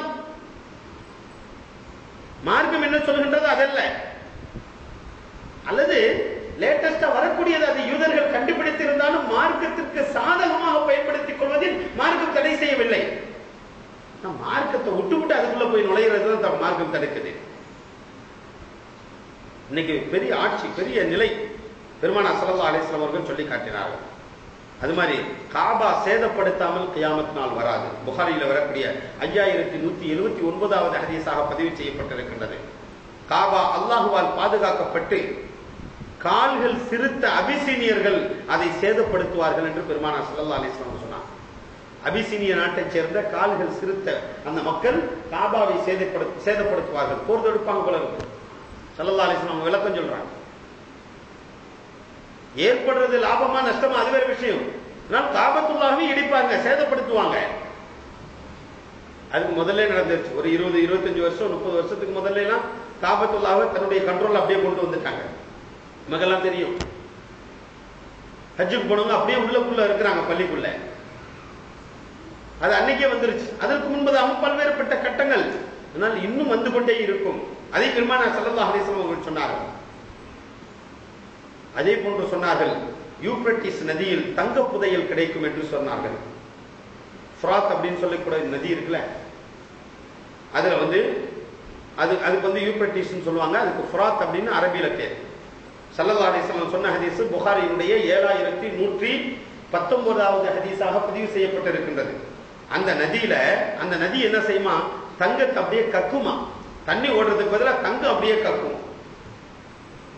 சொல்லிட்டு சொன்னாங்க, அதிலிருந்து யாரும் எதையும் எடுத்து விடாதீர்கள், அல்லாஹ்வுடைய தண்டனை அது அப்படின்னா. தங்கத்தை பார்த்து விழுந்துடாதீங்க, அங்கிருந்து வர்ற தங்கம் அல்லாஹ்வுடைய தண்டனை என்றார்கள் பெருமானார் ஸல்லல்லாஹு அலைஹி வஸல்லம். அந்த நதி தங்கத்தை கக்கும், ஆனால் அதிலிருந்து யாரும் எதையும் எடுத்து விடாதீர்கள் என்று சொன்னார்கள். இது கியாமத்தினுடைய அடையாளம். அதே போன்று கஹத்தான் அப்படின்னு சொல்லக்கூடிய ஒரு இனம் இருக்கின்றது. அந்த இனத்தினுடைய மன்னரின் ஆட்சி நடைபெறும். அதாவது ஸல்லல்லாஹு அலைஹி வஸல்லம் சொன்னாங்க, யமன் நாட்டில் கஹத்தான் கோத்திரத்தினுடைய ஒரு மன்னர் இருப்பார். தன்னுடைய கைத்தடிகளால் மக்களை ஓட்டி செல்லும் வரை கியாமத் வராது. அதாவது என்ன, கைத்தடியை வச்சுக்கிட்டு மக்கள் எல்லாம் ஆடு மாடு மாதிரி நினைச்சுக்கிட்டு இங்கிட்டு ஓடுனா மக்கள்லாம் எல்லாம் இங்கிட்டு ஓடுவாங்க, இப்படி ஓடுன்னு இங்க தட்டாருன்னா மக்கள்லாம் எல்லாம் இங்கிட்டு ஓடுவாங்க. அந்த அளவுக்கு மிருகமா ஆக்கிடுவான், அவன் ஆட்சி செய்வான், தாண்டொண்டைத்தனமான ஆட்சி நடைபெறும் அப்படிங்கறத விளக்குறாங்க. அதுல குறிப்பா யமன் நாட்டுல கஹத்தான் என்ற கோத்திரத்தை சார்ந்த ஒரு மன்னன் அப்படி ஆட்சி செய்வான். அந்த ஆட்சி நிகழாதவரை கியாமத் வராது என்று பெருமானார் ஸல்லல்லாஹு அலைஹி வஸல்லம் அவர்கள் சொல்லி காண்பித்தார்கள். இது புகாரியினுடைய 3517வது ஹதீஸாகவும் 7117வது ஹதீஸாகவும் இடம்பெற்றிருக்கின்றது. அதே போன்று அல் ஜஹ்ஜா என்று சொல்லக்கூடிய மன்னன், அவன் ஆட்சி செய்ய, ஜஹ்ஜா என்று சொல்லக்கூடிய பெயருடைய மன்னன், அவன் ஆட்சி செய்யாதவரை உலகம் முடியாது. முஸ்லிம் ஷரீஃப்ல 5183வது ஹதீஸாக பதிவு செய்யப்பட்டிருக்கின்றது. அப்படின்னு ஒரு மன்னன் வருவான், அவனுடைய ஆட்சி இருக்கும். ஆனா அவன் எப்படி ஆட்சி செய்வாங்கிறத சொல்லல, பட் அவனுடைய ஆட்சி நடைபெறும். அதற்கு முன்னா அதே போன்று எண்ணி பார்க்காது வாரி வழங்கும் மன்னர் கியாமத்தினுடைய நெருக்கத்துல நபி ஸல்லல்லாஹு அலைஹி வஸல்லம் அவங்க சொல்றாங்க. முஸ்லிம் ஷரீஃபினுடைய 5191வது ஹதீஸாக இருக்கின்றது. எவ்வளவு அருமையான விஷயம். இன்னைக்கு நம்ம பார்க்கலாம் இந்த சூழ்நிலையை. கியாமத்தினுடைய நெருக்கம் இப்படி மக்கள் ஆட்சி செய்வார்கள். மன்னர் வருவார், காசு பணத்தை எண்ணி பார்க்க மாட்டாராம், அள்ளி அப்படியே கொடுத்துருவாரா, இந்த வச்சுக்கோ இந்த வச்சுக்கோ இந்த வச்சுக்கோ அப்படின்னு. யாருக்குன்னு பார்க்க மாட்டாரு, எங்கேருந்து வருதுன்னு பார்க்க மாட்டாரு, என்னென்ன செய்யறோம் எப்படி பண்றோம் அப்படிங்கறது பார்க்க மாட்டாரு. இன்னைக்கு அதான் நடந்துட்டு இருக்குது. ஓட்டு வாங்குறதுக்கு எந்த தொகை எந்த இடத்துக்கு எவ்வளவு ஒதுக்கணும்னு தெரியாது. தன்னை தேர்ந்தெடுத்த தொகுதியா இருந்துச்சுன்னா கற்பனைக்கு வந்த தொகையை முடிவு செஞ்சு என்னுடைய தொகுதிக்கு நான் இவ்வளவு செய்யணும். உலகம் பூரா அதான் நடந்துகிட்டு இருக்கு. உலகம் பூரா இதை பெருமானார் ஸல்லல்லாஹு அலைஹி வஸல்லம் அவன்றே சொல்லிட்டாங்க. பணத்தை ஹசானாவில் சேர்ப்பதற்கும் வகை தெரியாது, அதை செலவு செய்வதற்கும் வகை தெரியாமல் ஆட்சி செய்யக்கூடிய ஆட்சி வந்துவிடும் என்று பெருமானார் ஸல்லல்லாஹு அலைஹி வஸல்லம் அவர்கள் சொல்லி காமிக்கிறாங்க. இன்னைக்கு நம்ம அதான பார்க்கிறோம். எத்தனை அறிவிப்புகள், மக்களை கவருவதற்கான எத்தனை திட்டங்கள், சரியான முறையில் சென்றும் அடைவதில்லை, அதனால் பிரயோஜனமும் மக்கள் பெறுவதில்லை. ஆனால் அறிவிப்பை மட்டும் விசாலமாக கொடுத்துவிட்டு ஆட்சியில் அமரக்கூடிய சூழ்நிலை உலகத்தில் நடைபெற்றுக் கொண்டிருக்கக்கூடியதை நாம் பார்க்கலாம். இதை அன்றே சொல்லிவிட்டார்கள். அதே போன்று சொன்னார்கள். புகாரியினுடைய 1424வது ஹதீஸாக ஸல்லல்லாஹு அலைஹி வஸல்லம் அவர்கள் சொன்னார்கள், செல்வம் பெருகிவிடும் அப்படின்னு. எல்லாம் ஹதீஸ், ஒரு விளக்கம் சொல்றதுக்கு கூட ஒரு நேரம் இல்லை. அவ்வளவு விஷயங்களை ஸல்லல்லாஹு அலைஹி வஸல்லம் சொன்னாங்க. இன்னைக்கு நிதர்சனமா நடந்துட்டு இருக்குது. எல்லாம் நல்லா கவனமா கேளுங்க. ஒவ்வொரு ஹதீஸும் தேடி எடுத்து பிடிச்சி எல்லாமே கொண்டு வந்து இவ்வளவு பெரிய விஷயங்கள் ஒரு குறிப்பிட்ட நேரத்தில் ஸல்லல்லாஹு அலைஹி வஸல்லம் நாம் முன்பு வாசித்து காண்பித்த ஹதீஸில் ஃபஜ்ர் தொழுகை முதற்கொண்டு மகரிபு தொழுகை வரை, மகரிபு வரைக்கும் இந்த கியாமத்தினுடைய அடையாளத்தை சொல்லியிருக்காங்க. இப்ப நம்ம 2 மணி நேரத்துல சொல்லி ஆகணும். ஆனா இந்த விஷயத்தை பார்க்கும் பொழுது இன்று நடைபெற்றுக் கொண்டிருக்கக்கூடிய விஷயத்தை அன்றே நிதர்சனப்படுத்தி ஸல்லல்லாஹு அலைஹி வஸல்லம் அவர்கள் சொல்லி காட்டிவிட்டார்கள். செல்வம் பெருகிறோம், செல்வம் பெருகாத வரை கியாமத் நாள் வராது. எல்லாரும் ஜோப்லையும் நிறைய பணம் கட்டுக்கட்டா இருக்கும். எப்படி சம்பாதிச்சோன்னு தெரியாது, எப்படி செலவு செய்யறோம்னு தெரியாது. ஆனா எல்லாம் காசு வச்சிருப்பாங்க. 1 கிலோ மீன் 500 ரூபாயா, இந்த வாங்கிக்க, என்னன்னு கூட கேட்க மாட்டான், ஏஜென்ட் கூட கேட்க மாட்டான், இந்த வாங்கிக்க என்று செலவு செய்யக்கூடிய சூழ்நிலை. புகாரில வரக்கூடிய ஹதீஸ் 1036வது ஹதீஸாகவும் 1412வது ஹதீஸாகவும் 7121வது ஹதீஸாகவும் புகாரிலே பதிவாகி இருக்கின்றது. செல்வம் பெருகாத வரை கியாமத் வராது, எல்லாருமே பணக்காரங்க வைப்பாங்க. அதே போன்று ஒருவன் தன் செல்வத்தை அள்ளி மற்றவர்களுக்கு தர்மம் செய்வான். அவர் கூறுவார், நேத்து கொடுத்தா நான் வாங்கியிருப்பேன். யாரு வாங்குறவர் சொல்லுவாராம், கொடுக்கிறவரை அள்ளி கொடுப்பாரு. வாங்குறவர் சொல்லுவாராம், நேற்று வந்து கொடுத்திருந்தீங்கன்னா நான் வாங்கியிருப்பேன், இன்னைக்கு எனக்கு தேவையில்லை, என்கிட்ட நிறைய இருக்கு அப்படின்னு சொல்லுவான். அவன் திடீர் பணக்காரன் ஆயிடுவான் அப்படிங்கறத சொல்றாங்க அந்த ஹதீஸ்ல. புகாரியினுடைய 1424வது ஹதீஸ்ல ஸல்லல்லாஹு அலைஹி வஸல்லம் சொல்றாங்க, செல்வம் உடையவர் செல்வத்தை அள்ளி கொண்டு போய் மக்களுக்கு கொடுப்பாராம். மக்கள் என்ன சொல்வார்கள், இன்னைக்கு தேவையில்லைங்க, நேற்று கொடுத்திருந்தீங்கன்னா நான் வாங்கியிருப்பேன் அப்படின்னு சொல்லுவாங்க. இந்த நிலை செல்வத்தினுடைய பெருக்கம் ஏற்பட்டாத வரை கியாமத் வராது என்று பெருமானார் ஸல்லல்லாஹு அலைஹி வஸல்லம் அவர்கள் சொல்லி காட்டினார்கள். அதே போன்று சொன்னார்கள், மகத்தான 2 யுத்தம், மாபெரும் போர் நடைபெறாத வரை கியாமத் வராது. ஆனால் இருவரின் கருத்தும் ஒன்றாகவே இருக்கும். ஏன் சண்டை என தெரியவே தெரியாது, ஏன் சண்டை போடுறோம்னு தெரியாது. இவங்க கருத்து ஒன்னா இருக்கும், அவங்க கருத்து ஒன்னா இருக்கும். ஆனா அப்படிப்பட்ட சண்டை வராத வரை கியாமத்து வராது, மாபெரும் யுத்தம் நடைபெறாத வரை கியாமத்து வராது அப்படின்னு பெருமானார் ஸல்லல்லாஹு அலைஹி வஸல்லம் சொன்ன ஹதீஸ் புகாரியினுடைய 3609வது ஹதீஸாகவும் 7121வது ஹதீஸாகவும் 6936வது ஹதீஸாகவும் இமாம் புகாரி ரஹிமஹுல்லாஹ் அவர்கள் பதிவு செய்து வைத்திருக்கின்றார்கள். கண்ணியத்திற்குரியவர்களே, அதே போன்று ஏராளமான அடையாளங்களை ஸல்லல்லாஹு அலைஹி வஸல்லம் அவர்கள் சொல்லி காட்டினார்கள். பைத்துல் முகத்தஸுடைய வெற்றி கியாமத்தினுடைய அடையாளமாகும். அதே போன்று நபி ஸல்லல்லாஹு அலைஹி வஸல்லம் அவர்கள் கியாமத்தினுடைய நெருக்கத்தில் 6 காரியத்தை நீங்கள் எண்ணி பார்த்துக் கொள்ளுங்கள், அது நடைபெறாமல் நிச்சயமாக கியாமத் வராது என்ற ஹதீஸை இமாம் புகாரி ரஹிமஹுல்லாஹ் அவர்கள் 3176வது ஹதீஸாக பதிவு செய்திருக்கின்றார்கள். ஒன்று, எனது மரணம், இது கியாமத்தினுடைய அடையாளம். ஸல்லல்லாஹு அலைஹி வஸல்லம் சொல்றாங்க தன்னுடைய மரணம். இரண்டாவது, பைத்துல் முகத்தஸுடைய வெற்றி. மூன்றாவது, கொத்து கொத்தாக மரணம். அப்படியே 2000 பேர், 1000 பேர், 500 பேர், 50 பேர் அப்படின்னு கொத்து கொத்தாக மரணம். எல்லாம் கியாமத்தினுடைய இன்னைக்கு நம்ம பார்த்துக்கிட்டு தான் இருக்கோம். அதே போன்று 100 தங்க காசுகளை பெற்றுக்கொண்டாலும் மன நிறைவு ஏற்படாதான் யாருக்கும். நிறைய செல்வம் இருக்கும், எல்லாமே இருக்கும், ஆனா போதுன்ற மனசு வராதான். கியாமத்தினுடைய அடையாளம். அதே போன்று அரபுகளின் வீடுகள் ஆட்டி படைக்கும் குழப்பங்கள். அரபுகள்ல வீடெல்லாம் பிரம்மாண்டமா இருக்கும், ஆனா குழப்பமான வாழ்க்கை வாழ்வாங்க. ஷரியத்துக்கு உட்பட்ட வாழ்க்கையை வாழ மாட்டாங்க. இது கியாமத்தினுடைய அடையாளம். அதே போன்று ஸல்லல்லாஹு அலைஹி வஸல்லம் சொன்னாங்க, 6வது விஷயமாக, மஞ்சள் நிறத்தவர்களும் வெள்ளை நிறத்தவர்களும் உங்களுக்கு மத்தியிலே போர் செய்யாதவரை அவர்கள் 80 அணிகளாக பிரிந்திருப்பார்கள். ஒவ்வொரு அணியிலும் 12000 பேர்கள் இருப்பார்கள். ஒவ்வொரு அணியிலையும் 12000 பேர் இருப்பாங்க. 80 அணியினராக பிரிந்திருப்பாங்க. யாரு? வெள்ளை நிறத்தவர்களும் மஞ்சள் நிறத்தவர்களும் போரிடாமல் கியாமத்து வராது அப்படின்னு இந்த 6 விஷயத்தை பெருமானார் ஸல்லல்லாஹு அலைஹி வஸல்லம் அவர்கள் சொன்னார்கள். இது புகாரில இடம்பெறக்கூடிய 3176வது ஹதீஸாக பதிவு செய்யப்பட்டிருக்கின்றது. அதே போன்று மதீனா தூய்மை அடையாமல் கியாமத்து வராது. எந்த அளவுக்கு தூய்மைப்படுத்தப்படும், முனாஃபிக்கை விட்டும் கெட்டவர்களை விட்டும் மதீனா தூய்மைப்படுத்தப்படும் அப்படின்னு சொன்னாக்க, எப்பொழுது இரும்பு துருத்தி இருக்குல்ல, அது இரும்பை எப்பொழுது தன்னுடைய உலையில போட்டு அழிச்சு துருவெல்லாம் வெளியாக்கி தூய்மைப்படுத்தும்ல, அதே போன்று மதீனா தன்னிடத்தில் இருக்கக்கூடிய மதீனா நகரம் தன்னிடத்தில் இருக்கக்கூடிய அந்த கெட்டவர்களை நீக்காதவரை கியாமத் வராது. எல்லாம் கெட்டவங்க எல்லாம் மதீனாவில இருந்து வெளியாயிடுவாங்க. அந்த ஹதீஸ் முஸ்லிம் ஷரீஃப்ல 2451வது ஹதீஸாக பதிவு செய்யப்பட்டிருக்கின்றது. அதே போன்று எக்காலம் நடைபெறாமல் சூறு ஊதாமல் கியாமத்து நடைபெறாது அப்படின்னு சொல்லி ஸல்லல்லாஹு அலைஹி வஸல்லம் சொன்னாங்க. அதே போன்று கியாமத் நாள்ல ஒரு ஜமாத்து மார்க்கத்திற்காக வேண்டி போரிட்டுக் கொண்டே இருப்பான். கியாமத் நாளுடைய நெருக்கத்துல முஜாஹிதீன்களுடைய கூட்டம் மார்க்கத்துக்காக வேண்டி போரிட்டுக் கொண்டே இருப்பாங்க. அந்த போர் நடைபெறக்கூடிய அந்த காலகட்டத்திலே கியாமத் வந்துருமா. முஸ்லிம் ஷரீஃப்ல 3546வது ஹதீஸாக பெருமானார் ஸல்லல்லாஹு அலைஹி வஸல்லம் அவங்க பதிவு செய்திருக்கிறாங்க. அதே போன்று இன்னும் நிறைய அடையாளங்களை ஸல்லல்லாஹு அலைஹி வஸல்லம் அவர்கள் சொன்னார்கள். இன்னொரு தருணத்திலே 10 அடையாளங்களை பெருமானார் ஸல்லல்லாஹு அலைஹி வஸல்லம் சொன்னாங்க. நபி ஸல்லல்லாஹு அலைஹி வஸல்லம் புகை மூட்டம் ஏற்படும். அல்லாஹ் தஆலா குர்ஆன்ல சொல்றான், ஃபர்தகிப் யௌம தஅத்தி ஸமாஉ பிதுகானின் முபீன், ஒரு மிகப்பெரிய புகை மூட்டத்தை நாம் ஏற்படுத்துவோம்னு குர்ஆன்ல அல்லாஹ் சொல்லி காண்கிறான். அதை ஸல்லல்லாஹு அலைஹி வஸல்லம் சொன்னாங்க, கியாமத் நாளுடைய அடையாளம். இதெல்லாம் அதாவது வரக்கூடிய அடையாளங்கள், பெரும் பெரும் அடையாளங்கள். இப்ப நான் இவ்வளவு நேரம் சொல்லி காமிச்சதெல்லாம் ஆரம்பத்துல சொன்னது முடிஞ்சு விட்ட ஸல்லல்லாஹு அலைஹி வஸல்லம் காலத்துக்கு அந்த நேரத்துல முடிஞ்சு விட்ட பெரும்படையாளங்கள். அப்ப அதற்கு பிறகு சொன்னதெல்லாம் நடைபெற்றுக் கொண்டு இருக்கக்கூடிய அடையாளங்கள். இப்ப சொல்ல போறதெல்லாம் வரக்கூடிய அடையாளங்கள். இப்ப வரும். அத குர்ஆன்ல கூட அல்லாஹ் சொல்றான், ஃபர்தகிப் யௌம தஅத்தி ஸமாஉ பிதுகானி முபீன், பெரிய புகையை கொண்டு நாம் இந்த கியாமத்தை வரவழைப்போம் அப்படின்னு அல்லாஹ் குர்ஆன்ல சொல்றான். ஃபர்தகிப். அதே மாதிரி தஜ்ஜாலுடைய வருகை கியாமத்தினுடைய அடையாளம். அதே ஹதீஸ்ல நிறைய சொல்லப்படுது. தஜ்ஜாலுடைய வருகை பற்றி பெருமானார் ஸல்லல்லாஹு அலைஹி வஸல்லம் சொல்லி காட்டும் பொழுது துஆவெல்லாம் கத்து தந்திருக்கிறாங்க. அதாவது அபூ தர்தா ரலியல்லாஹு தஆலா அன்ஹு, ஆயிஷா ரலியல்லாஹு தஆலா அன்ஹா இருவர்களும் அறிவிக்கக்கூடிய ஹதீஸ்.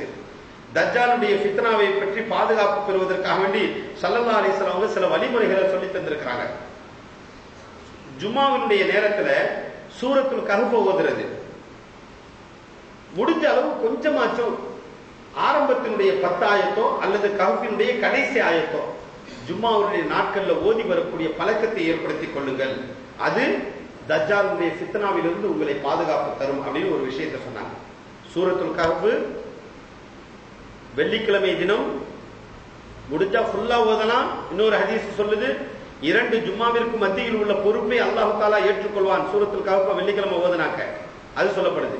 ஆனா தஜ்ஜாலுடைய குழப்பத்திலிருந்து பாதுகாப்பு பெறுவதற்கு ஸல்லல்லாஹு அலைஹி வஸல்லம் அவர்கள் சொன்னது, சூரத்துல் கஹ்ஃபினுடைய முதல் 10 ஆயத்தை ஜும்மாவினுடைய தினத்தில் ஓதி வரக்கூடிய பழக்கத்தை மேற்கொள்ளுங்கள். அதே போன்று சூரத்தினுடைய கஹ்ஃபினுடைய கடைசி 10 ஆயத்தை ஜும்மாவினுடைய தினத்தில் ஓதக்கூடிய பழக்கத்தை ஏற்படுத்திக் கொண்டீர்கள் என்று சொன்னால் தஜ்ஜாலுடைய குழப்பத்திலிருந்து வெடிபடுவீர்கள். சாதாரணமான குழப்பம் இல்லை.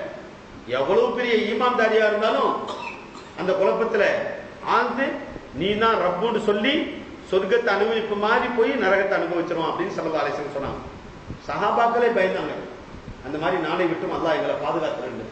அவ்வளவு பெரிய ஈமான்ல பலம் பொருந்தி அவங்க பயந்தாங்க அப்படின்னு சொன்னாக்க இன்னைக்கு நம்ம எல்லாம் ஏமாந்து போறது ஈஸியா போயிடும். அதனால நம்ம அந்த மாதிரி பழக்கத்தை ஏற்படுத்திக் கொள்ளணும். அல்லாஹ் பாதுகாக்கணும். நம்ம எல்லாத்தையும் ஈமான் இல்லாம மரணிச்சுட்டோம் அப்படின்னு சொன்னாக்க காலம் பூரா இபாதத் செஞ்சிருப்போம், பெரிய பெரிய வணக்கங்கள் செஞ்சிருப்போம், இரவு நேரத்தில் எந்திரிச்சு தஹஜ்ஜுத்லாம் தொழுதிருப்போம். ஆனால் இப்படி ஒரு சூழ்நிலை வரும் பொழுது நவுது பில்லாஹி மின்ஹா தஜ்ஜாலுடைய சூழ்ச்சியில் வீழ்ந்து விட்டோம் என்று சொன்னால் இறுதி நேரம் காஃபிராகக்கூடிய தருவாய் ஏற்பட்டுவிடும். அதனால அதை கொண்டு பாதுகாப்பு தேடிக்கொண்டே இருக்கணும். இன்னொரு ஹதீஸ்ல ஸல்லல்லாஹு அலைஹி வஸல்லம் துஆ கற்று தந்தாங்க. அல்லாஹும்ம இன்னி அஊது பிக மின் அஸாபி ஜஹன்னம். அப்படி துஆ செய்யுங்க. நீங்க தஜ்ஜாலுடைய ஃபித்னா விட்டு நீங்க பாதுகாப்பு தெரியுங்க. வ அஸாபில் கப்ரி வ அஊது பிக மின் ஃபித்னத்தின் மஸீஹித் தஜ்ஜால். ஸல்லல்லாஹு அலைஹி வஸல்லம் சொல்றாங்க, அல்லாஹும்ம இன்னி அஊது பிக மின் அஸாபி ஜஹன்னம் வ அஊது பிக வ அஸாபில் கப்ரி வ அஊது பிக மின் ஃபித்னத்தின் மஸீஹித் தஜ்ஜால். اللهم إني أعوذ بك من فتنة المحيا والممات. اللهم إني أعوذ بك من المعصم والمغرم. அப்படின்னு துஆ செஞ்சுட்டு வாங்க அப்படின்னு சொன்னாங்க ஸல்லல்லாஹு அலைஹி வஸல்லம். இந்த துஆவெல்லாம் நம்ம தெரிஞ்சு கொண்டு ஓதினோம் அப்படின்னு சொன்னாக்க அல்லாஹ் தஆலா இந்த தஜ்ஜாலுடைய ஃபித்னாவை விட்டும் நம்மை பாதுகாப்பான் என்பதை நாம் விளங்கிக் கொள்ள வேண்டும். அடுத்தபடியாக குர்ஆன்ல அல்லாஹ் தஆலா சொல்றான், தாபத்துல் அர்த் அப்படின்னு சொல்றான். அதிசய பிராணி தோண்டாதவரை கியாமத் வராது. இதா வகால் கவுலு அலைஹிம் அஹ்ரஜ்னா லஹும் தாபத்தம் மினல் அர்தி துகல்லிமுஹும் அன்னன்னாஸ கானூ பிஆயாத்தினா லா யூகினூன் அப்படின்னு 26வது சூராவினுடைய 86வது வசனத்தில் அல்லாஹ் சொல்லி காமிக்கிறான். ஒரு கியாமத்தினுடைய நெருக்கத்துல ஒரு பிராணி வெளியே வருமா அல்லாஹ் குர்ஆன்ல சொல்லி காமிக்கிறான். அது என்ன செய்யுமா, மக்களிடத்துல எல்லாம் பேசுமா, எச்சரிக்கை செய்யுமா. அல்லாஹ்வுடைய ஆயத்தெல்லாம் நீங்க நம்புங்க. இதா வகால் கவுலு அலைஹிம், நமது வாக்கு நிகழும் பொழுது, கியாமத்தினுடைய நெருக்கம் வரும் பொழுது, அஹ்ரஜ்னா லஹும், நாம் வெளியாக்குவோம், தாபத்தம் மினல் அர்தி, பூமியிலிருந்து ஒரு அதிசய பிராணியை நாம் வெளியாக்குவோம், துகல்லிமுஹும், அது மக்களிடத்திலே பேசும், அன்னன்னாஸ, எந்த மக்களிடத்தில் பேசும் என்று சொன்னால் கானூ பிஆயாத்தினா லா யூகினூன், நமது ஆயத்தை பொய்ப்பித்த மக்களுக்கு அல்லது நமது ஆயத்தை மறந்த மக்களுக்கு அல்லது நமது ஆயத்தை உறுதிப்படுத்தாத மக்களுக்கு அது எச்சரிக்கை செய்து அந்த பிராணி பேசும் என்று பெருமானார் ஸல்லல்லாஹு அல்லாஹ் தஆலா அந்த வசனத்திலே சொல்லி காமிக்கிறான். அதுதான் ஸல்லல்லாஹு அலைஹி வஸல்லம் சொன்னாங்க அதிசய பிராணி. அதே போன்று 4வதாக சொன்னார்கள், மேற்கே சூரியன் உதிக்கும் வரை கியாமத் வராது.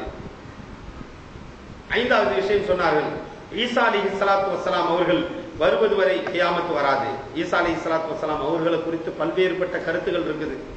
அந்த விஷயத்துல நமது எண்ணம் எப்படி இருக்கணும் அப்படின்னு சொன்னாக்க, அஹ்லு சுன்னா வல் ஜமாஅ ஸல்லல்லாஹு அலைஹி வஸல்லம் அவர்களுடைய சுன்னத்தை பின்பற்றக்கூடிய மக்களுடைய எண்ணம். ஏன்னா எல்லாமே என்னென்னமோ சொல்லிட்டு போறாங்க. அப்ப என்ன ஸல்லல்லாஹு அலைஹி வஸல்லம் சொன்னாங்க, அல் மஹ்தியு இத்ரத்தி வமன் வலித ஃபாத்திமத்தும் மஹ்தி.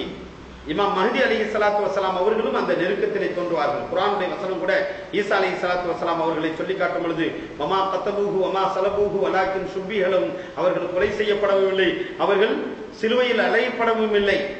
இன்னைக்கு உலகத்துல புலம்பி போய் கிடக்குறாங்க. பெரிய பெரிய சர்ச்சுகள்லாம் அந்த சிலுவையை வச்சுட்டு தான் இருக்கிறாங்க. இன்னும் நம்பிக்கை. ஆனா அல்லாஹ்வுடைய வசனம் மெய்ப்பித்து காட்டுகின்றது, வமா கத்தலூஹு, அவர்களை கொலை செய்யப்படவும் இல்லை, வமா சலபூஹு, அவர்களை சிலுவையில் அறையப்படவும் இல்லை, வலாக்கின் ஷுப்பிஹலஹும், மாறாக அவர்கள் சந்தேகப்படுத்தப்பட்டு விட்டார்கள். ஷுப்பிஹலஹும், சந்தேகித்து, அதாவது ஏன்னா அவர்களுக்கு தஷாபகத்தை ஏற்பட்டுருச்சு, சந்தேகமாக்கப்பட்டு விட்டார்கள். இவங்க ஈசா அலைஹிஸ்ஸலாமா அல்லது இங்கே நின்றவர் வேற ஒருத்தவரா, ஈசா அலைஹிஸ்ஸலாம் போயிட்டாங்களா அல்ல இந்த ஒரு வேலைக்காரர் தான் ஈசா அலைஹிஸ்ஸலாமா அப்படின்னு அல்லாஹ் தஆலா ஷக்கலை மாத்திட்டான், உருவத்தை தோற்றத்தை மாத்திட்டான். வந்தவங்க சந்தேகப்பட்டு சரி நமக்கு கிடைக்கணுமா, துரத்திட்டு வந்துட்டோமே, சரி இவரை போடு அப்படின்னு சொல்லிட்டு அந்த வேலையாளை பிடிச்சி என்ன செஞ்சுட்டாங்க, ஈசா அலைஹிஸ்ஸலாம் சிலுவையில் அரைஞ்சு வச்சுட்டாங்க என்று நமக்கு இந்த தஃசீரிலே விளக்கம் தருகிறார். குர்ஆனுடைய குற்றம் அல்லாஹ் வலாக்கின் ஷுப்பிஹலஹும். அதே போன்று யாஜூஜ் மாஜூஜுடைய வருகை பற்றி, யாஜூஜ் மாஜூஜுடைய வருகை பற்றி நீண்ட விளக்கம் இருக்குது. கிட்டத்தட்ட அதுக்கு மட்டும் ஒரு 2 மணி நேரம் தேவைப்படும். அல்லாஹ் குர்ஆன்ல சொல்லி காமிக்கிறான், காலு யா தல் கர்னைனி இன்ன யாஜூஜ வ மாஜூஜ முஃப்ஸிதூன ஃபில் அர்ض ஃபஹல் நஜஅலு லக ஹர்ஜன் அலா அன் தஜஅல பைனனா வ பைனஹும் சத்தா. குர்ஆனுடைய வசனம் சூரத்துல் கஹ்ஃபினுடைய 94வது வசனத்தில் சொல்லி காமிக்கிறான். காலு, அந்த மக்கள் சொன்னார்கள், யாதல் கர்னைன், ஓ துல்கர்னைனே, இன்ன யாஜூஜ வ மாஜூஜ, மாதிரி யாஜூஜ் மாஜூஜ்னு ஒரு கூட்டம் இருக்குது, முஃப்ஸிதூன ஃபில் அர்ض, பூமியில ரொம்ப குழப்பங்களை வைக்கிறாங்க. ஃபஹல் நஜஅலு லக ஹர்ஜன் அலா அன் தஜஅல பைனனா வ பைனஹும் சத்தா, அவர்களை விட்டு பாதுகாப்பு பெறறதுக்கு ஏதாவது ஒரு தடுப்பு சுவர் அமைங்க, அதுக்காண்டி உள்ள பொருளாதாரத்தை நாங்க திரட்டி தர்றோம் அப்படின்னு சொல்றாங்க. அது நீண்ட வசனம். அல்லாஹ் தஆலா முன்பின் தொடர்ல யஸ்அலூனக அன்தில் கர்னைன் அப்படின்னு ஆரம்பிச்ச சூரத்துல் கஹ்ஃப்ல அந்த கர்னைனா யாரு அப்படின்னு சொல்லி அந்த விஷயத்தெல்லாம் ஃபுல்லா அல்லாஹ் சொல்லிக்கிட்டே வருவான். அப்ப பெரிய ஆட்சி செய்தவர்கள் அவர்கள். அந்த டயத்துல உலகத்தினுடைய ஒட்டுமொத்த வரலாற்றில் 4 பேர்கள் உலகத்தை ஒரே நேரத்தில் ஆட்சி செய்தவர்கள். அதுல முதலாவதாக சுலைமான் அலைஹிஸ்ஸலாத்து வஸ்ஸலாம் அவர்களுடைய ஆதாரப்பூர்வமான வரலாறு. குர்ஆன்ல சுலைமான் இப்னு தாவூத் அலைஹிஸ்ஸலாத்து வஸ்ஸலாம், தாவூத் அலைஹிஸ்ஸலாத்து வஸ்ஸலாம் அவர்களுடைய மகனார் சுலைமான் அலைஹிஸ்ஸலாத்து வஸ்ஸலாம். அவங்க கிமு 970 இருந்து 935 வரை, அதாவது பின்னால போகுது, கிமு கிபி இல்ல, கிமு 70 இருந்து 35 வரை அவர்கள் ஆட்சி செய்தார்கள். இது சுலைமான ஒரே நேரத்தில் ஒட்டுமொத்தமான உலகத்தினுடைய ஆட்சி தன்வசம் இருந்தது. அதற்கு பிறகு துல்கர்னைன் அப்படின்னு சொல்லக்கூடியவர், அவரை தான் என்னன்னு சொன்னாங்க, அலெக்சாண்டர் அப்படின்னு சொல்லுவாங்க. அவர் கிமு 356 இருந்து 323 வரை அவர் ஆட்சி செஞ்சார். அதே போன்று நம்ரூத் என்று சொல்லக்கூடிய மன்னன் மூன்றாவதாக உலகத்தை ஒரே நேரத்தில், அதுதான் நிம்ரோத் அப்படின்னு சொல்லுவாங்க. கிமு 2000 அவர் ஆட்சி செஞ்சார். அப்புறம் 4ஆவதாக புக்தே நசர் அப்படின்னு சொல்லிட்டு ஒரு மன்னர், புக்தே நசர் அப்படின்னு சொல்லப்படும். அவர் கிமு 605 இருந்து 564வது வருடம் வரை அவர் ஆட்சி செய்தார். இந்த 4 பேர் தான் உலகத்துல ஆட்சி செய்தார். இப்ப இந்த துல்கர்னைனை பற்றி அல்லாஹ் தஆலா சொல்லி காட்டும் பொழுது, அவர் மக்ரிபிலிருந்து மஷ்ரிக் வரை சென்று வருவார். அதாவது மேற்கிலிருந்து கிழக்கு, சூரியன் உதயமாகும் இடத்திலிருந்து சூரியன் மறையும் இடம் வரை அவர் சென்று வருவார். அவருடைய ஆட்சி இருந்தது அப்படின்னு அல்லாஹ் குர்ஆன்ல சொல்லி காமிக்கிறான். அப்ப இவ்வளவு பெரிய ஆட்சி செய்தவர் யார் அப்படின்னு சொல்லிட்டு பல்வேறுபட்ட கருத்துக்கள் அதுல குர்ஆனுடைய வசனத்துல.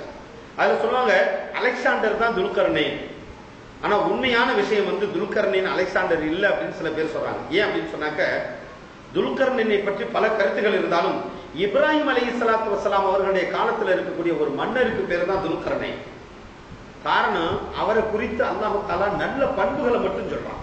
துல்கர்னைன் அல்லாஹ்வுக்கு அஞ்சக்கூடியவர், மக்கள் கூட பொருளாதாரத்தை திரட்டி தரும். அந்த வசனம் ஃபுல்லா குர்ஆனுடைய வசனம். இப்ப நான் சொல்றது குர்ஆன் சூரத்துல் கஹ்ஃப்ல போய் பார்க்கலாம்.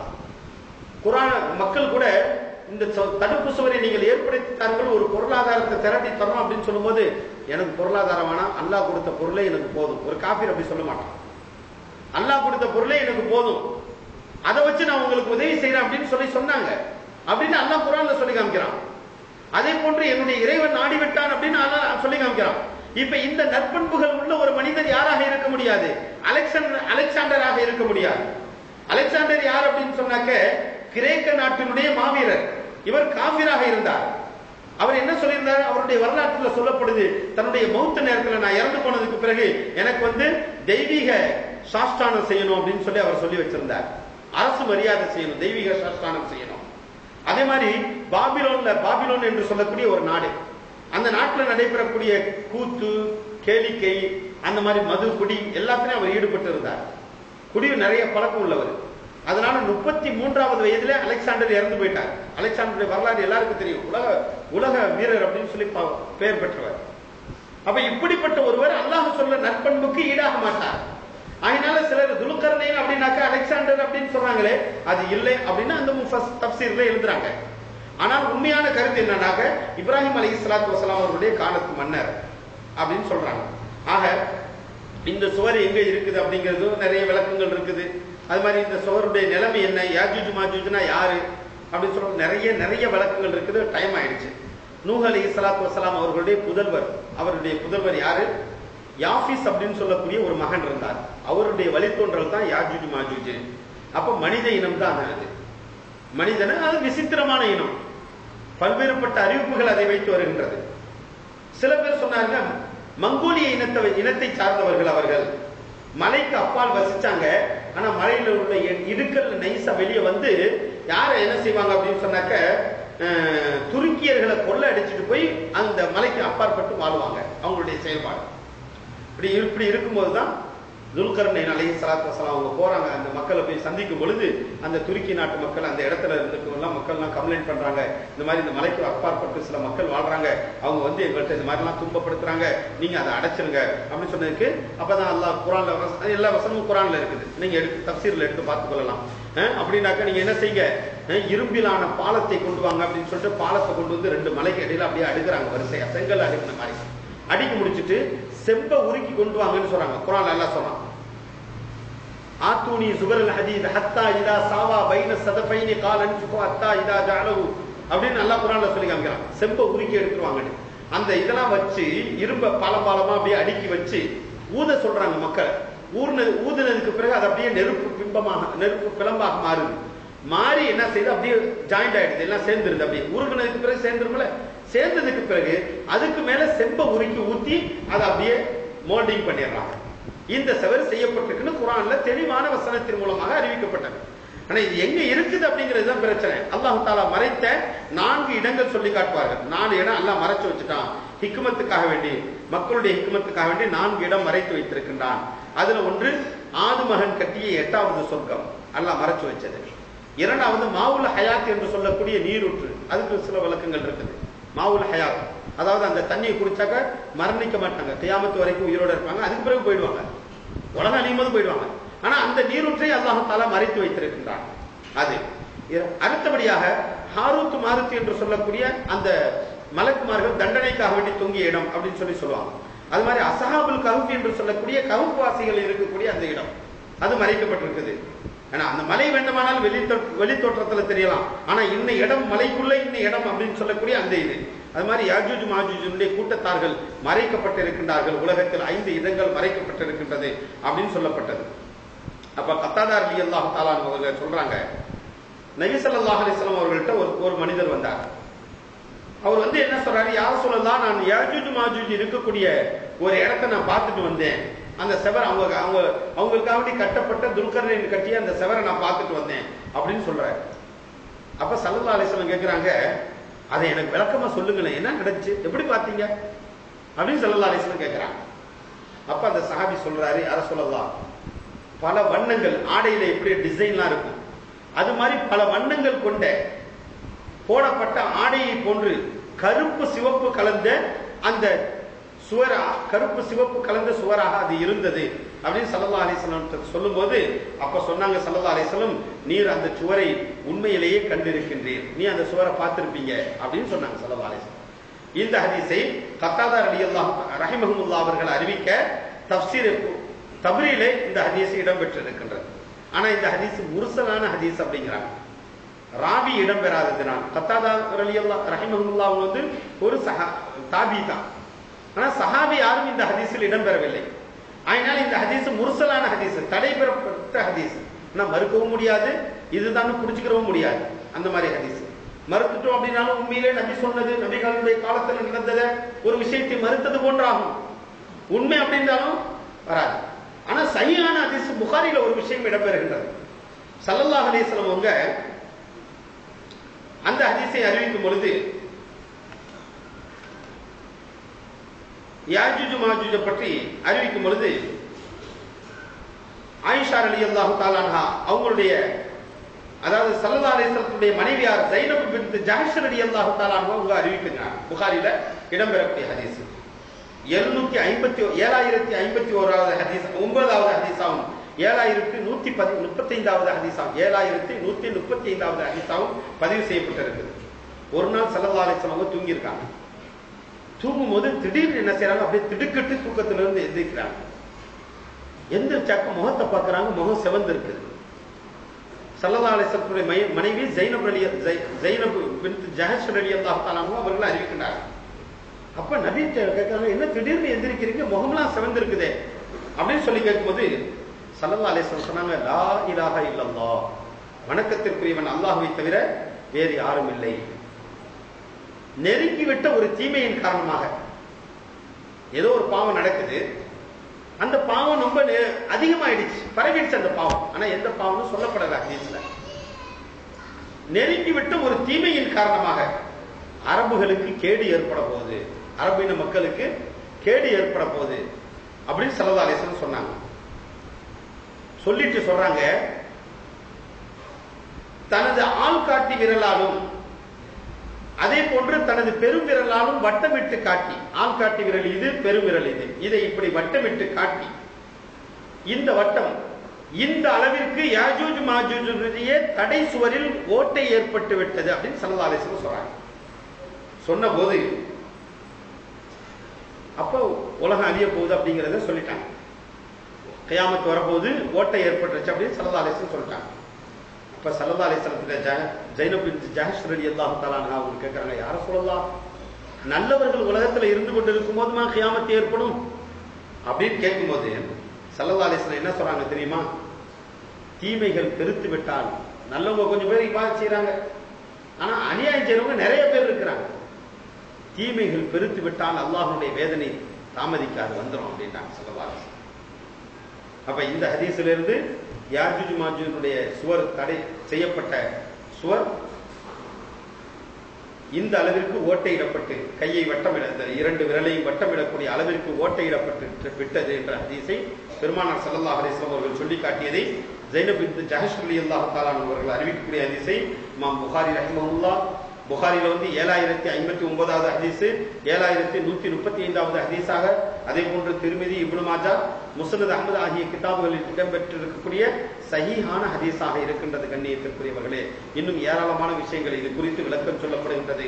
ஆக நபிகளார் இந்த விஷயத்தை சொல்லி காட்டுவது எதற்காக வேண்டி என்று சொன்னால், கியாமத்தினுடைய நெருக்கம் ஏற்பட்டு விட்டது என்று விளக்கி காட்டுகின்றார்கள். கண்ணியத்திற்குரியவர்களே, ஆகினால் இந்த விஷயம் எல்லாம், கியாமத்தினுடைய விஷயங்கள் எல்லாம் சொல்லி காட்டுவது அடியாருடைய உம்மத்தினுடைய நலனுக்காக வேண்டி, அடியானுடைய நலனுக்காக வேண்டி அல்லாஹும் அல்லாஹுடைய தூதரும் விளக்கி காட்டியிருக்கின்றார்கள். நாம் எல்லாம் இவ்வளவு நேரம் கேட்டோம், இந்த விஷயம் எல்லாம் நடைபெற்றுக் கொண்டிருக்கின்றது. ஆக நமது வாழ்வினை நாம் சரி செய்ய வேண்டும் என்பதற்காக வேண்டிய கருணையாளன் அல்லாஹ் நம்மவர்களுக்கு அதை அறிவித்து காட்டியிருக்கின்றான் என்பதை விளங்கி நாம் என்ன செய்ய வேண்டும்? இபாதத்துகளை சரியாக்கிக் கொள்ள வேண்டும், வாழ்வினை சரியாக்கிக் கொள்ள வேண்டும். வாழக்கூடிய காலங்கள் சிறிது, அந்த காலத்திலே இபாதத்துகள் நல்ல முறையில் செய்து அல்லாஹ்விற்கு பொருத்தமான வாழ்க்கையை மேற்கொள்ள வேண்டும் என்பதற்காக வேண்டிதான் சொல்லப்பட்டிருக்கின்றது. கண்ணியத்திற்குரியவர்களே, ஆகினால் விளங்கி அமல் செய்யக்கூடிய தௌஃபீகை அல்லாஹ் தஆலா நம் எல்லோருக்கும் தந்த புரிவானாக.